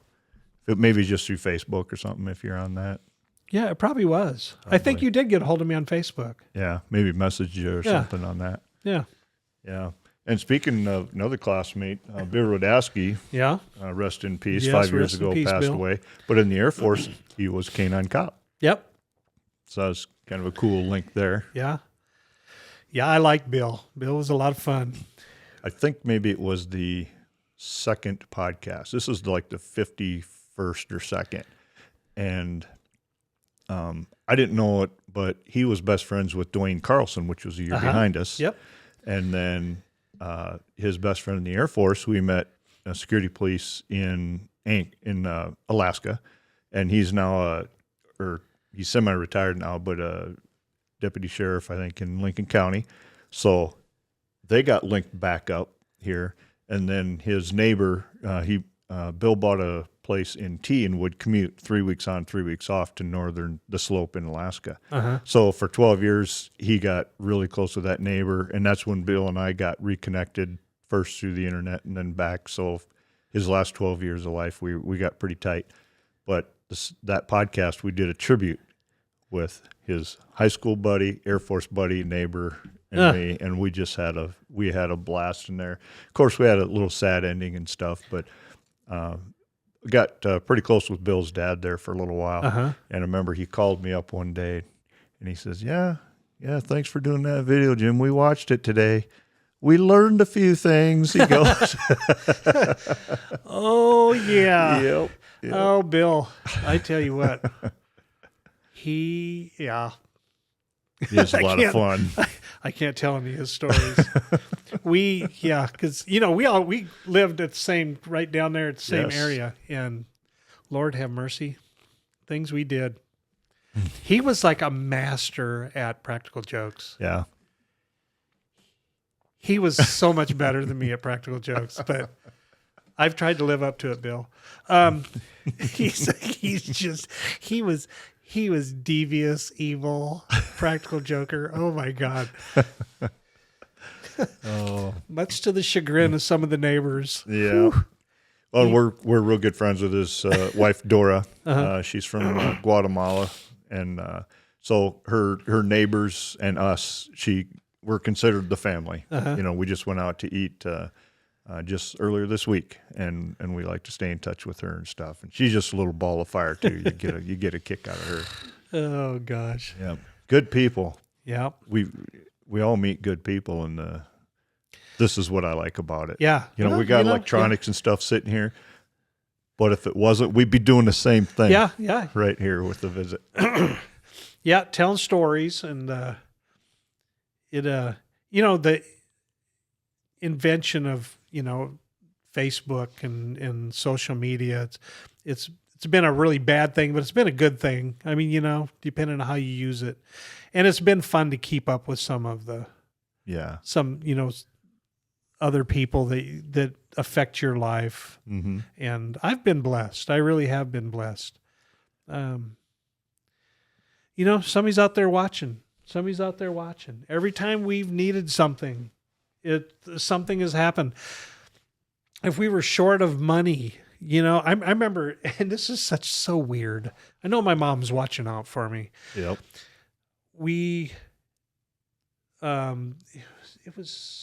Were we down in Texas? I can't remember where we were in Texas, but I know we were like running short of cash, and it was just like we were in Texas, and I go out the mailbox, and there's a check in the mailbox from the IRS.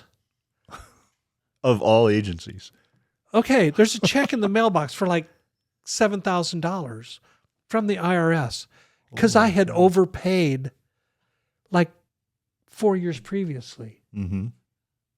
Man. When the hell has the IRS ever given anybody money that they overpaid like that many years later? And then the timing to boot.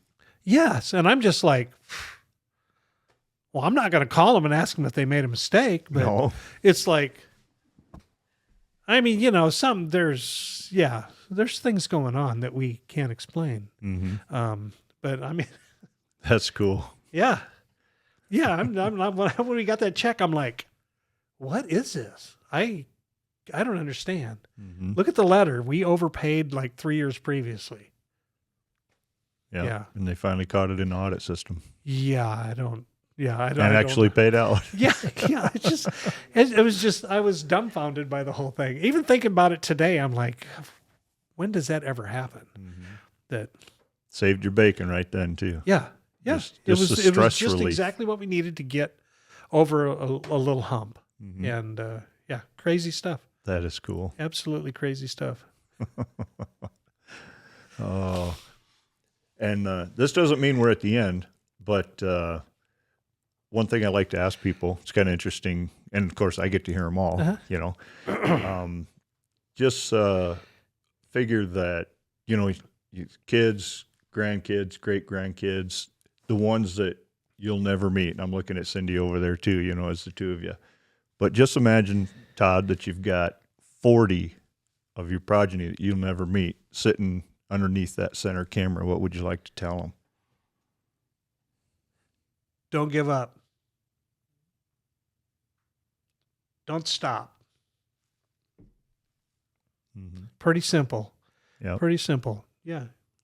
What's that Robbie Layton say on there? If you never stop, you never fail. Right? Yep. Pretty good words to live by. Mm-hmm. And, you know, you can do anything you set your mind to. And don't let anybody discourage you. I don't know if I could have been a vet any earlier. I think that teacher needed to tell me that. Maybe it was meant to be then. I think it really was. Because when I told him I became a vet, that I was a vet, and we had that interaction afterwards, I told him, I said, you know, you saying that just made me want it all the more. Yes. I mean, every day, every time I got an A on a test, I'd be like, you know, take that. I wondered if you were going to say that earlier in our talk here. But. But I mean, it was that's the way it was. It was, it just made me all the more motivated. And, you know, vet school's hard, but it's doable. It's doable. But, you know, one of the things I always said is I treated school like a job. I went every day. There was no skipping school. I sat up front. I took my notes. You know, I did my homework, and I got really, you know, especially undergrad, man, I blew undergrad away. I had, I think, 3.82. Nice. To apply to vet school, you know, and so in vet school, you know, I wasn't at the top of the class. I wasn't at the bottom of the class. I was somewhere kind of comfortably in the bottom of the top third. Mm-hmm. But man, I had a great time, and I did not let it stress me out at all. I did what I knew. I devised some testing strategies for myself that worked like super, super good. I took my notes. I never stayed up late. I never crammed for a test. Mm-hmm. 2 days before the test, I'd start reading through my notes, and that's all I'd do. I wouldn't do anything else. I'd just read through my notes 2 or 3 times. Yep. Get a good night's sleep, go take a test. That's key. Get that Boom. good night's sleep. Yep. Yeah, you have to. You have to. And, you know, and most of your tests are multiple choice. Sometimes you'd have to write some stuff out. If you were doing like biochemistry, you'd have to write out some stuff, you know, Krebs cycle and all that kind of stuff. But most of the time, your tests are multiple choice. And one of the strategies, and I don't know if anybody else does it, that I used for myself is I didn't read the question. I'd read the answers first, and I would assign true or false to those statements. And then I'd read the question to see how it matched up. And then I'd pick my answer. Yeah, that makes sense. And, got great grades because of it, And I tell people that now, that's what you need to do. Don't read the question. Read the answers. Is that a true statement or is that a false statement? If you read your notes, you're probably going to know it. And then look at the question. And do those statements add up, And are you looking for the right answer or the wrong answer? The true, or are you looking for the false? Or D, all of the above or whatever. So, yeah. Well, for as much as I'd like to say it, these guys flew here from Texas just for this interview. That's right. And this visit. Not true. This was, yeah. But you know what? I was super pumped about coming. I was super pumped. So what was the reason you guys flying up? You've got something going on? Cindy, come on up and tell everybody what. Yeah, Cindy. We have a family reunion every 2 years in Westin Springs for Cindy's family, and it's just a fantastic group of people. Couldn't love them more. If I had been born into the family, super, super great, man. They're just fantastic. I can't say enough good things about them. But we have a family reunion every 2 years, and we have it in Westin Springs because we still have some elderly aunts that live there. Just Fauna now. And there used to be more, of course, but they've slowly passed over the years. So every 2 years we do that. And we're going to do that as long as Aunt Fauna's with us. We're going to keep coming back. And then after that, who knows? Maybe we'll have something in the hog house. Yeah, absolutely. I love having people come here, and we've had it before where, like people in our church and others. And, I'm real adamant about this is a real invite. This is not, just in passing talking. And we've had about 3 families take us up on it where they do a holiday in there or birthdays or even a kid had like 3 different birthday parties, 3 different years. So yeah, it's a social place. Yeah, of course we got the studs here, but we fill that place with different kind of studs and studettes. Yes. All right. This has been a blast. It's been fun. Have we missed anything in your chronology of your life? Have we missed anything? Huh? The kangaroos? Yeah, I used to raise kangaroos. Oh, yeah. Okay, who wants a kangaroo story? I got a good one. Okay, so right when I got to Texas, it wasn't very long, somebody called me and said, do you work on kangaroos? And it just so happened at Kansas State University, while I was there, I got to work on some kangaroos. And I worked on like 3 or 4 different ones, and one had passed away, and I did a necropsy on it and figured out what was going on with it.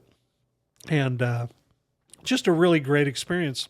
I get down to Texas, and one day somebody calls the clinic, and they put me on the phone, and this guy says, do you work on kangaroos?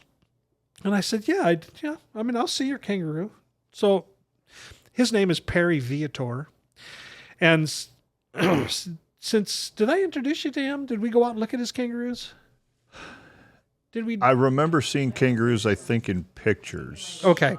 I didn't know if we drove out to his pictures place. that you posted, I think. Okay. But Perry's just like a great guy. He's such a great guy. He's like my brother. It's like we are just super close. And one day he came over to the house and he had a baby kangaroo with him. And he gave it to me. And she had been thrown from the pouch, and she was like completely naked still. Oh, wow. And so I raised her up, and she got to be, we named her Fairue Fawcett. And she got to be, I don't know how old she was. And all of a sudden she became neurological. And she died very, very quickly. Wow. And she had encephalitis. And I'm like trying to figure out where she had got encephalitis from. And we could never figure it out. And they didn't know if it was Eastern, Western, or they never ever figured it out for sure.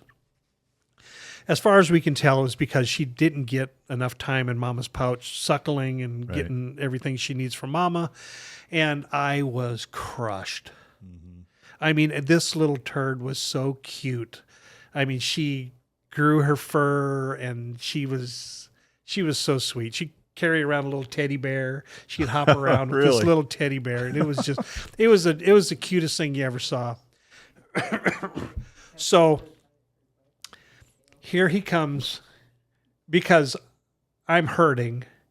He brings me a baby kangaroo, one that's been in the pouch long enough and stuff. And he was devastated. He was as devastated as I was. Mm-hmm. But for me, you know, so he gives me this kangaroo. It's a little boy, and we named him Teddy Roosevelt.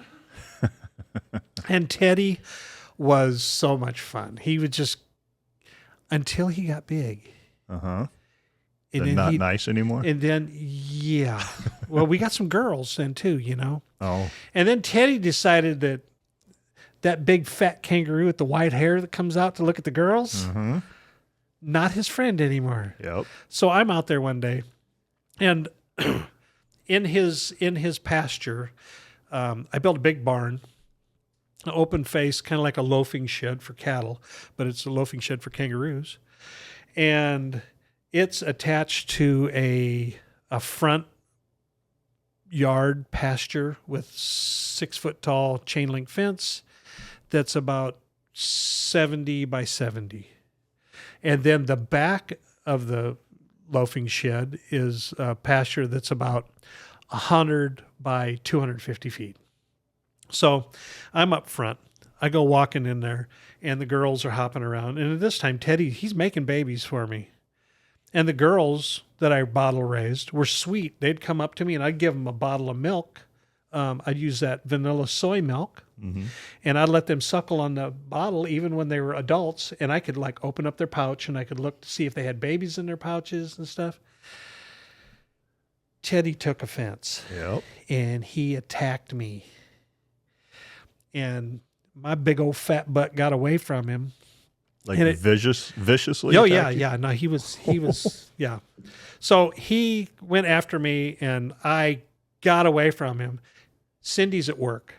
I'm out there in that pasture by myself with this kangaroo who, when he stands on his tippy toes and his tip of his tail, he's like over 7 foot tall. Oh, geez. And his arms, when you touch his arms like that, like a rock, muscle, and there's veins sticking out of his arm, and he's pissed.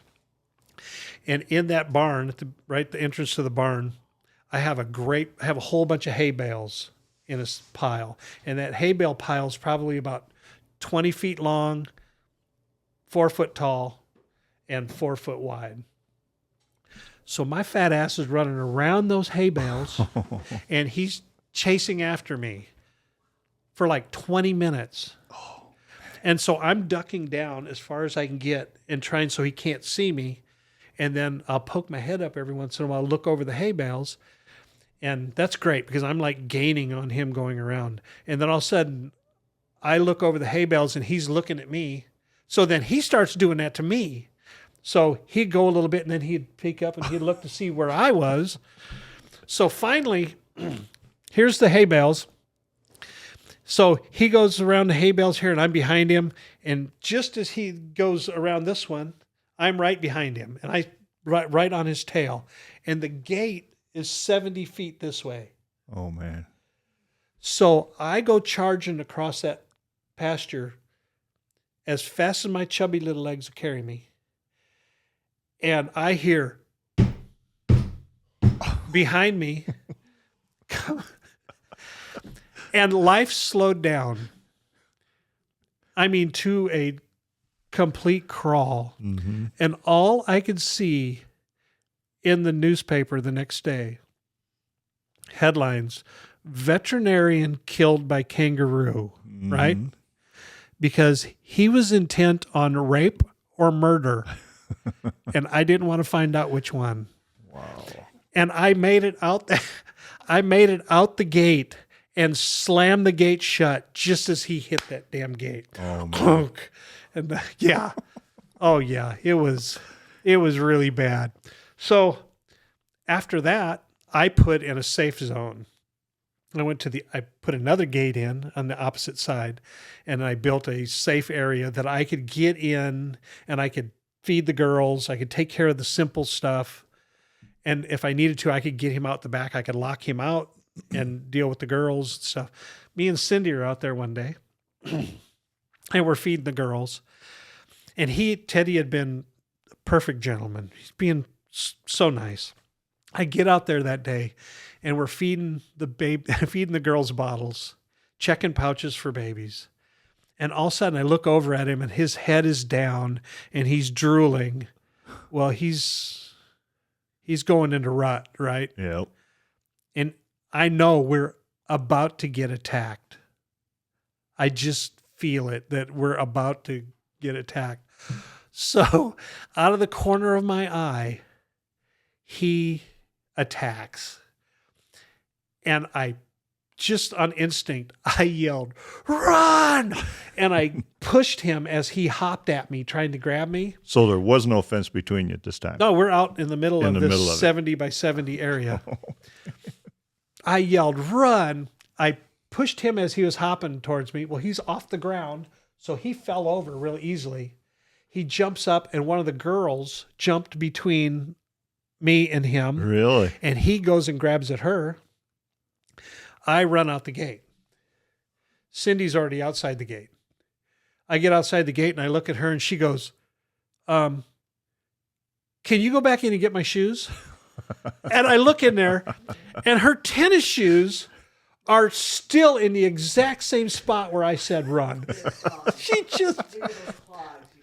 just popped right out of them damn shoes and was gone. Boys. Nice. Smart lady. Oh my God. Yeah, it was quite the experience. Oh, man. Kangaroos are amazing. Mm-hmm. If you don't believe in God, learn about kangaroos. Yeah. Kangaroos get pregnant with twins that are born 9 months apart. So Really? she has two separate uteruses and cervixes. She gets pregnant with twins. The eggs get fertilized at the same time. One of them goes into diapause, it's called, and doesn't grow anymore.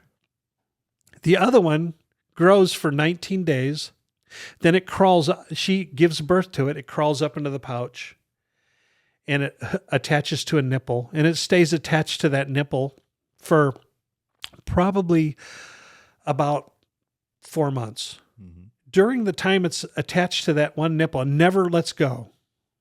It swallows it in, and that little nipple's only tiny, just a little tiny thing. The nipple's as big as the baby. So the baby's whole head is the size of the nipple. It's attached to that nipple. Uh-huh. She produces her first milk that changes formula halfway through that little kind of first 2-month period and changes complete formula into a different milk.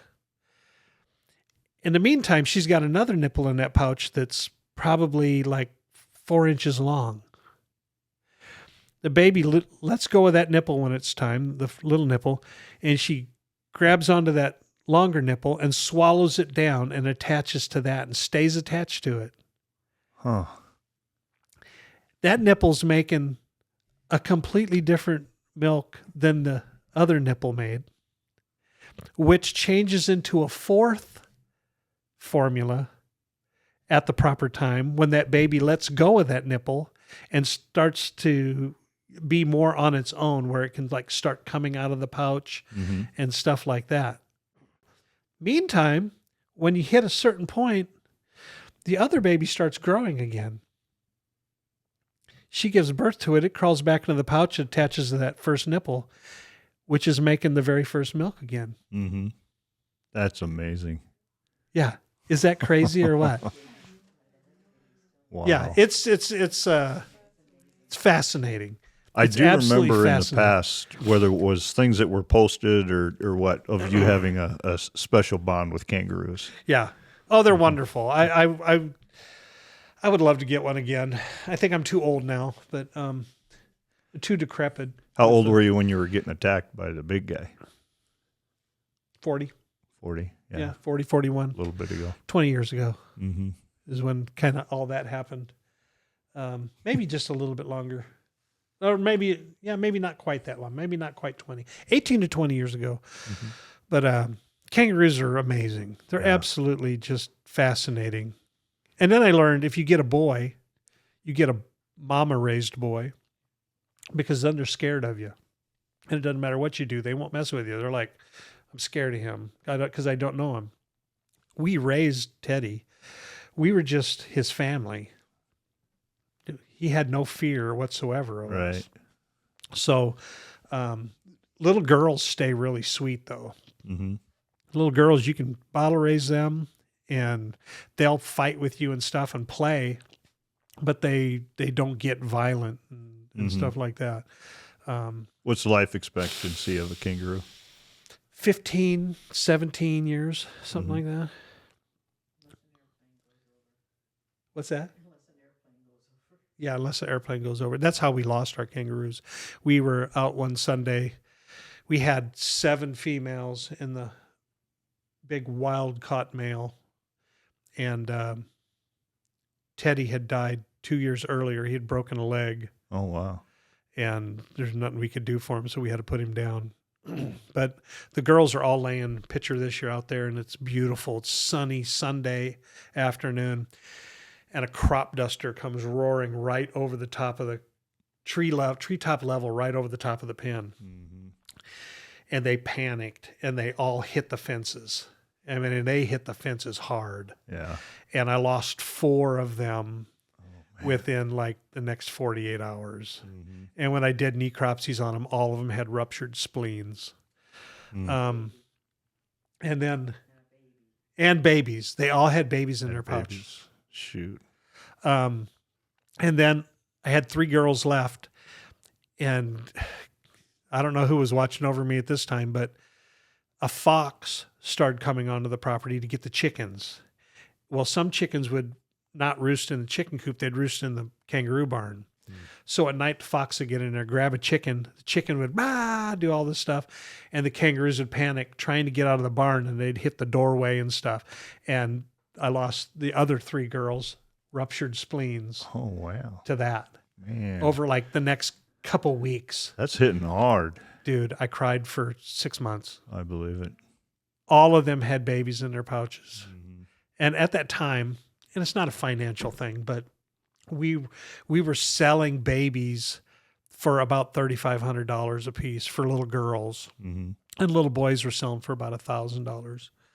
And during COVID, those prices went up to like females were $10,000. Really? 8 to 10. And little boys were like 4 to 5,000. Why do you think they went up so high at that time? Because people didn't have anything to do. Just the companionship. People didn't have anything to do. Mm-hmm. They were stuck at home. They were bored out of their damn skulls, and they just... If you were to get into the exotic animal ownership, is like a kangaroo like one of the better ones, or how would you rank that? Yeah, I mean, if you really wanted something neat, I mean, I like the red kangaroo I'm talking about. The grays are not, I don't think they're as pretty. And wallabies and stuff like that, they're really flighty and hurt themselves really, really, really easily. Whereas the red kangaroo can hold its own against a dog.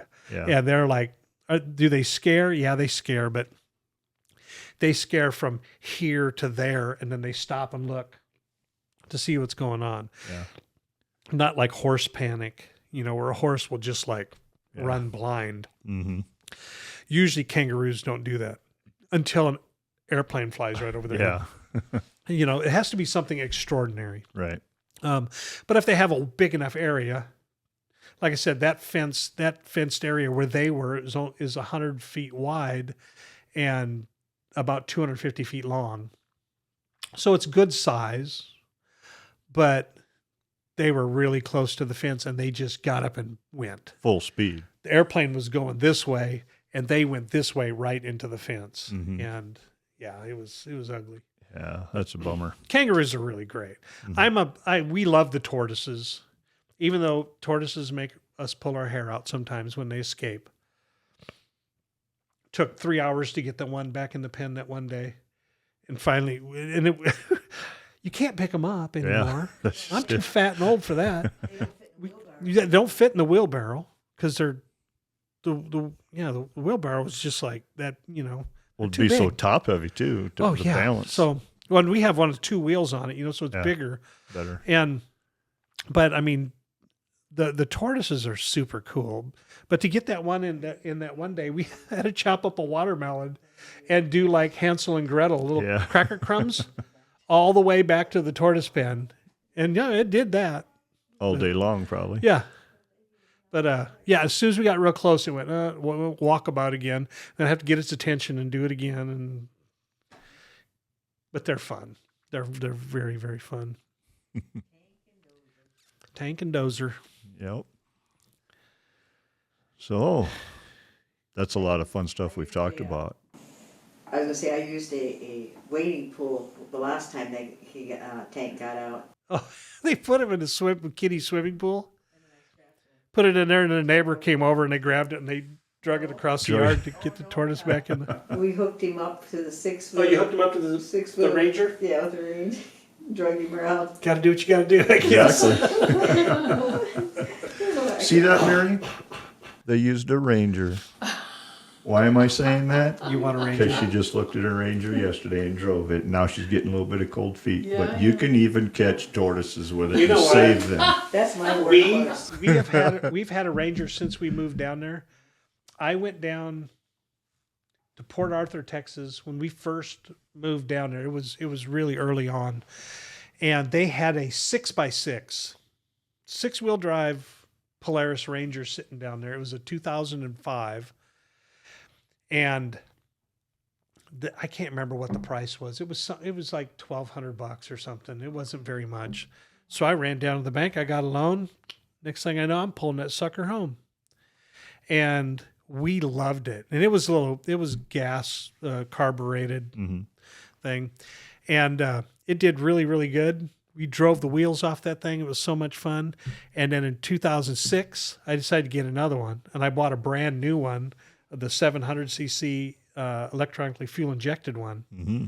And we've been driving it ever since. And that thing is bulletproof. Yeah. They don't make them anymore. Not the 6x6. Right. But that thing, you'd be hard pressed to get it stuck anywhere, especially here. I've driven in some stuff down there that other people look at me like, how the hell did you do that? And it's completely stock. It's just, yeah. Of course, we don't do that kind of stuff anymore. It's not been in mud for many, many, many, many, many moons. We use it almost every day, though, on the farm, hauling stuff back and forth to the garden, tree branches. We use it all the time. I just put new tires on it. She's smiling over there, but one of the guys that we were at this meeting for this horseback trip that we do, and I wasn't home yet. I was getting here just a little bit late, and one of the guys told me that because they thought it was all my idea. Last fall I bought that mini excavator, 7 attachments, and now Jammer's wife is thinking that okay, well they're in the middle of this remodel. Now he's looking at a brand new Ranger, whatever. They were in here looking at the house, Jammer and Jerry, and as they're walking out, she yells out at him, "Don't let Jim change his mind about that Ranger." Perfect. So That's this great. morning she's getting cold feet, Todd. What can you tell her? I tell you what, I'd get it. But we drive it every single day. and I don't know how many miles it has on it and how many hours, but like an average, we've driven it like 2.3 miles an hour. Yep. Its entire life. Yeah. You know? Well, now we've chased, It'll do we've 55, chased critters with but- it too, though, Todd. Huh? We've chased critters too. Oh yeah, with it. I've driven it faster than that, but Chase it's critters like with it, she as was an saying. average, it's driven like 2.3 miles an hour its entire life. Yeah. So, yeah, they're fantastic. I've never ever regretted that purchase. Mm-hmm. Thought you had a garbage can there. I was looking at that one over there. It's a air conditioning vent over here. That'll work. You can throw it in there, but it'll blow it right back out. There you go. So Take a shot. Oh, so close. okay. Well, I'll tell you what. This Well, has been a lot of fun. Thanks, buddy. You bet. I appreciate it. Is there anything you want to touch on our way out? No, I think I've probably said my piece. I've said enough. I'm probably gonna get in trouble when I get home. Say what? Sydney and Spaz, the emus. If you ever want an emu, get an emu. Emus are fun. My oldest grandson doesn't think so, but we had, again, my buddy with the kangaroos came over one day and he said, "Hey, I got something for you." And he's got a 5-gallon pail. And I hear, wee, wee, wee, out of that 5-gallon pail. And I'm like, what the hell is that? And I look and there's a baby emu. Huh. He said, I found this one walking around the pasture. So one of the eggs evidently hatched out in the nest. He's got some emus. And he says, this is the only one that hatched. He says, and I don't really want it. You want it? And I'm like, yeah, I want that thing. That's awesome. Now he's out selling insurance. So, yeah, that's right. Yeah. Emu. So, yeah, we raised him up. We brought him in the house. And we made a little pen for him in the house, and we kept him in the house. And then we transferred him when he got a little bit bigger. We transferred him into the kangaroo pen, and the kangaroos loved him. And he grew up, and he would terrorize Cindy's friends if they came over. Well, he first he stayed up front with the dogs before he could. Oh, he would run with the dogs. I'd let the dogs out. Come on, let's go outside, go potty. Whew, with the dogs up to the door. Out the door they'd go, and the dogs would run across the yard, and here's the emu running with him. And he's just he's about the size of a big chicken at that time. Right. And I'd yell, squirrel! And the dogs would all run up to the front of the house into the corner. We had a great big oak tree up there. And they would circle that oak tree, and they'd look up looking for squirrels. Mm-hmm. Well, the emu would run with them. So one day me and Cindy are outside, and he's about the size of a really big turkey or a goose, about goose size at that time. And just for the hell of it, I said, squirrel. And he tears off running, and he goes up in the front yard, and he starts circling that tree, and he's looking up that tree. That's hilarious. Yeah, he did exactly what the dogs did. So, well, that's because one of our dogs bit him. Reagan, our Jack Russell Terrier. Of course, it'd be a Jack Russell Terrier. They're little murderers, you know. Messed up his beak, she said. Yeah, she broke his bottom beak right on the symphysis here, right in the middle of the beak. And so his beak it wasn't solid on the bottom. He could still bite. Yeah. But it was like a soft bite now, okay? But it never stopped him from eating or anything. So where are we going with this? Oh, so anyway, I got after my dog, and I whooped her butt, and I said, you don't bite Papa's babies, ever. You don't bite Papa's babies. So that's coming up again. We'll talk about that. So the emu, gets bigger, and he's in the pasture now with the donkey and the deer and the dogs. Yeah, so he's 5 foot tall, and he's sweet. He's mischievous as hell. He's a little bit like Jim Osted. You know, Jim would always like find the big guy and pick on him until they attacked him and beat him up or tried to beat him up. You know, picking on the seniors when he was like in the 7th grade, and they'd slap him around. Well, that's what Sydney would do. He would go to the deer, and he would pick on the deer, and the deer would just like, okay, and her name was Scarlet. She's a red deer.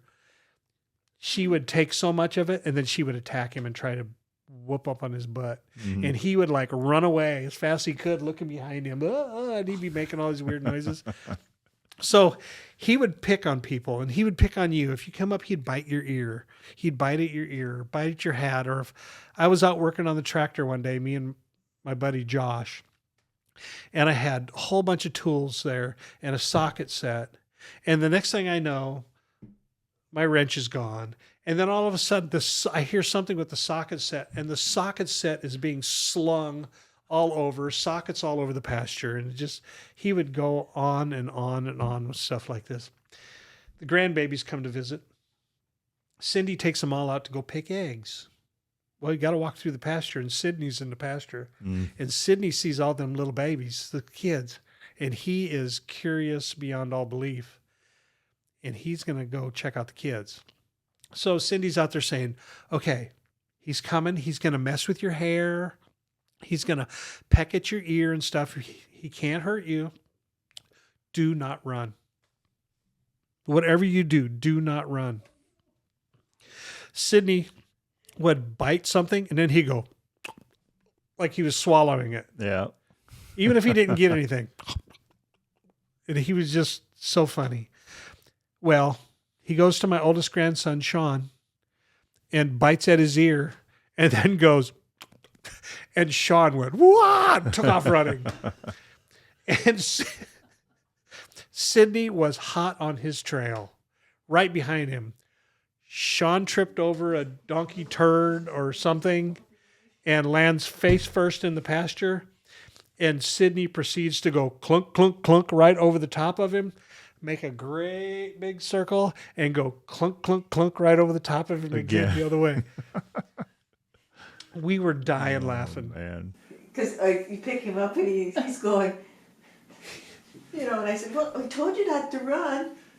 And then when you guys were all sitting up underneath the thing and drinking beer, and he comes up there. I wasn't supposed to run. He just wanted to play. He's crying. Yeah. Oh, God, we were all drinking beer, laughing. Oh. But, yeah.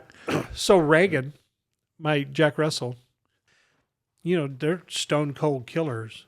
Well, I busted her little butt when she attacked that emu. Mm-hmm. And she remembered that always.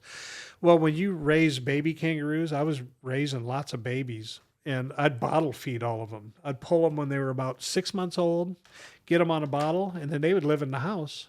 And I'd take them outside and let them run. And they would they're like kids. They want to show off for you. So they'd take off hopping across the yard as fast as they could go, make a big circle, and then they come up and they jump at your leg like, Dad, look, see what I did? See how fast I went? And then they do it again. And if you acknowledged them, they would just do this for hours. Are they about 20 to 24 inches tall about that time? No, like this. Smaller. Like that, yeah. And so Reagan is wanting to get them, right? She's like shaking. It's instincts. Yeah. Her instincts are just kicking her butt. And I'm going, you don't bite my babies. Well, those babies hop around, and every once in a while they would stop right there, and then they would grab her by the neck, and then they would like get her in a headlock, and they would wrestle with her, and all the while her teeth are showing, and she's growling, and I'm like, don't even think about it.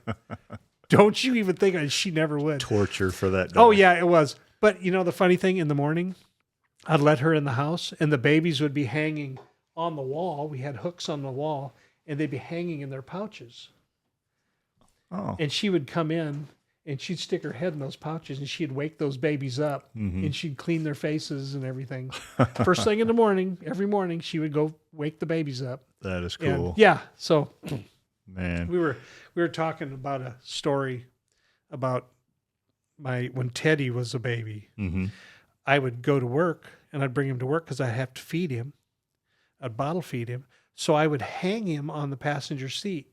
I'd take he was in a beach bag, basically a bag about like that, and it had long straps, and I would hang those straps over the back of the headrest, and he would just hang on the seat. So one day I'm going to Orange, Texas. At the time I was doing what was called relief work. I would go clinic to clinic, and I'd work at a clinic when another doctor wanted time off to go on vacation with his family and stuff. Mm-hmm. So I might go there for a week or 10 days or 2 weeks or whatever and work, and I'd go to a different clinic. Well, I'm driving to Orange one morning, and talk radio was on, and I'm yelling at the radio and going, God knows how fast down this little highway in Texas in the backwoods. And I see a highway patrolman going the other way, and I just pulled over because he whipped that thing around so quick and got right on my tail, and I just pulled over. And he comes up to the passenger window, and I rolled it down, and he goes, do you know how fast you're going? And I said, don't know. Just write the ticket. Do your job. Write the ticket. I know I was speeding.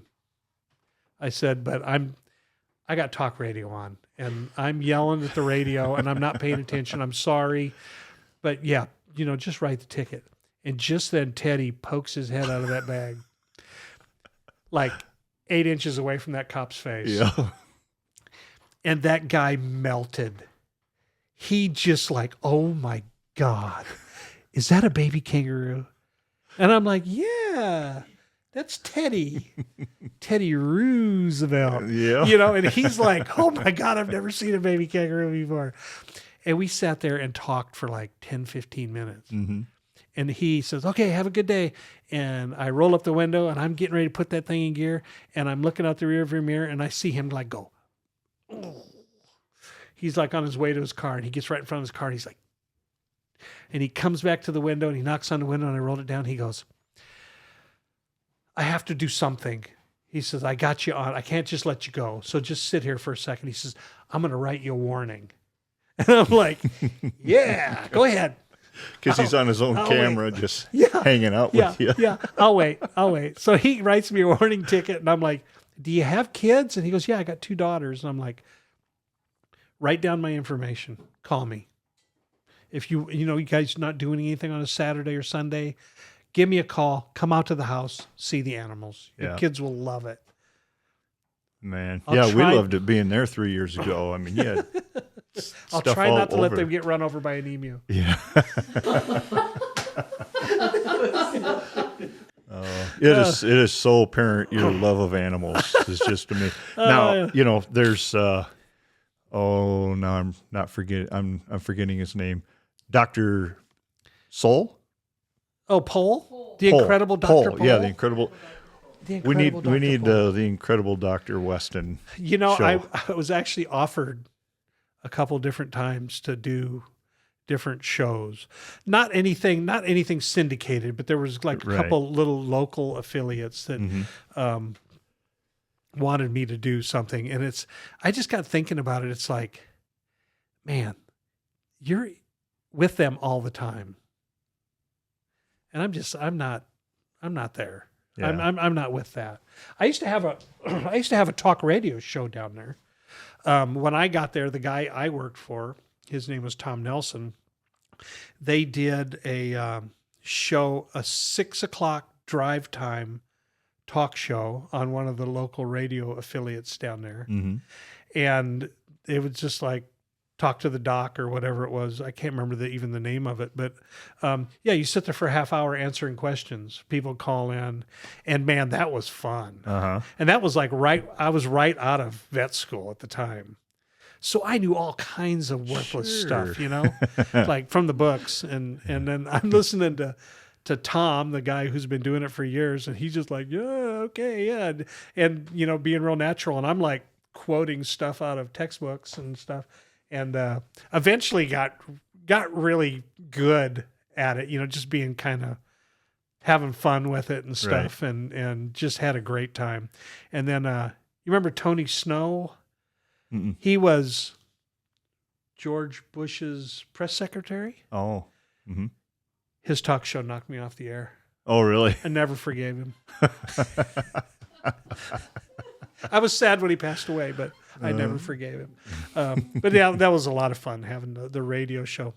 And I did another one called Fox Docs on the local Fox affiliate. Mm-hmm. And the funniest thing ever about that, I'd bring people in and interview them like this. I had a great time. I got sick one day and I had to go do the show and I was coughing. I have a disc at home of me coughing for 30 minutes straight on the radio.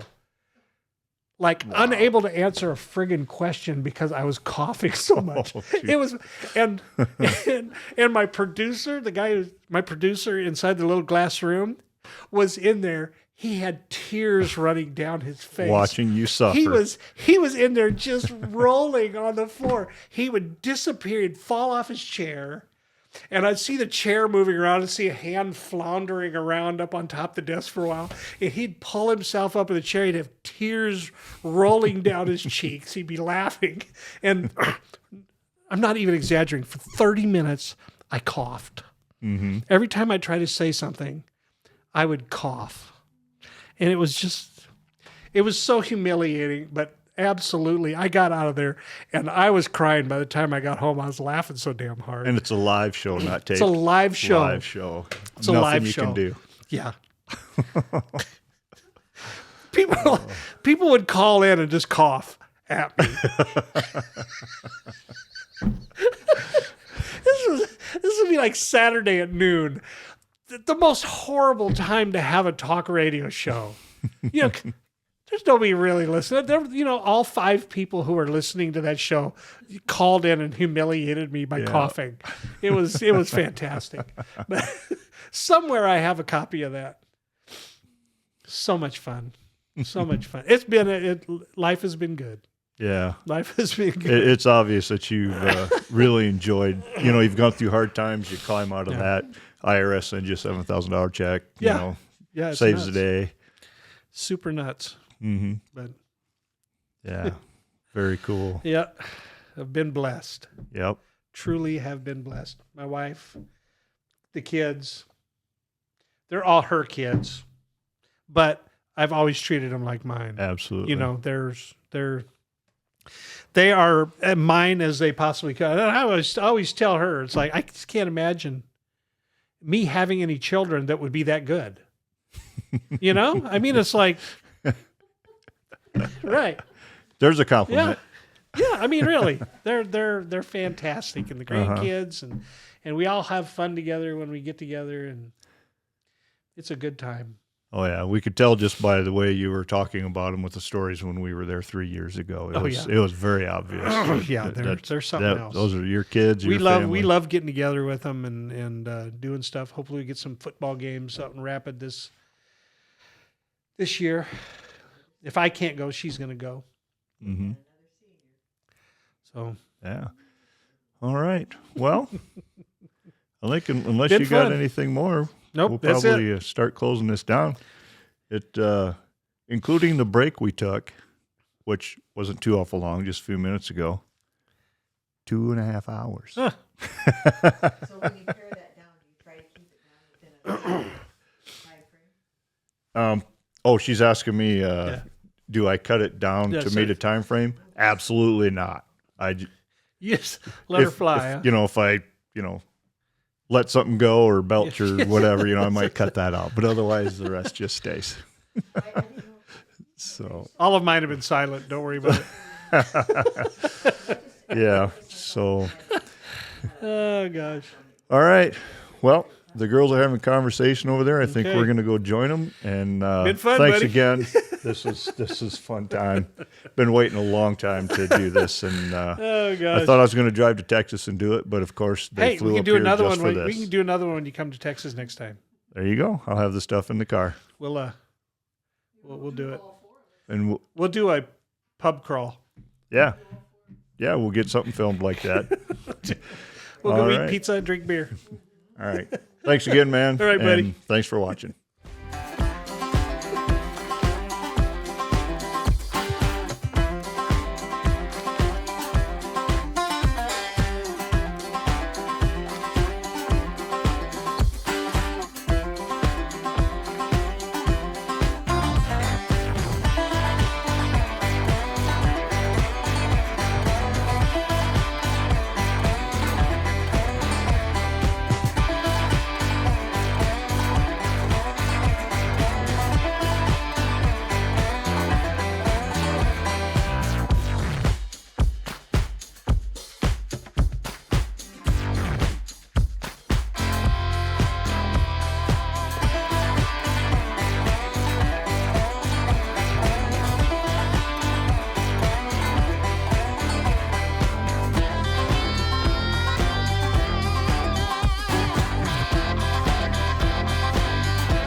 hold you on for a second? We'll take a quick break. I have to take a break. That's emergency time. I had to a little while ago. I just let her fly. I just beat myself.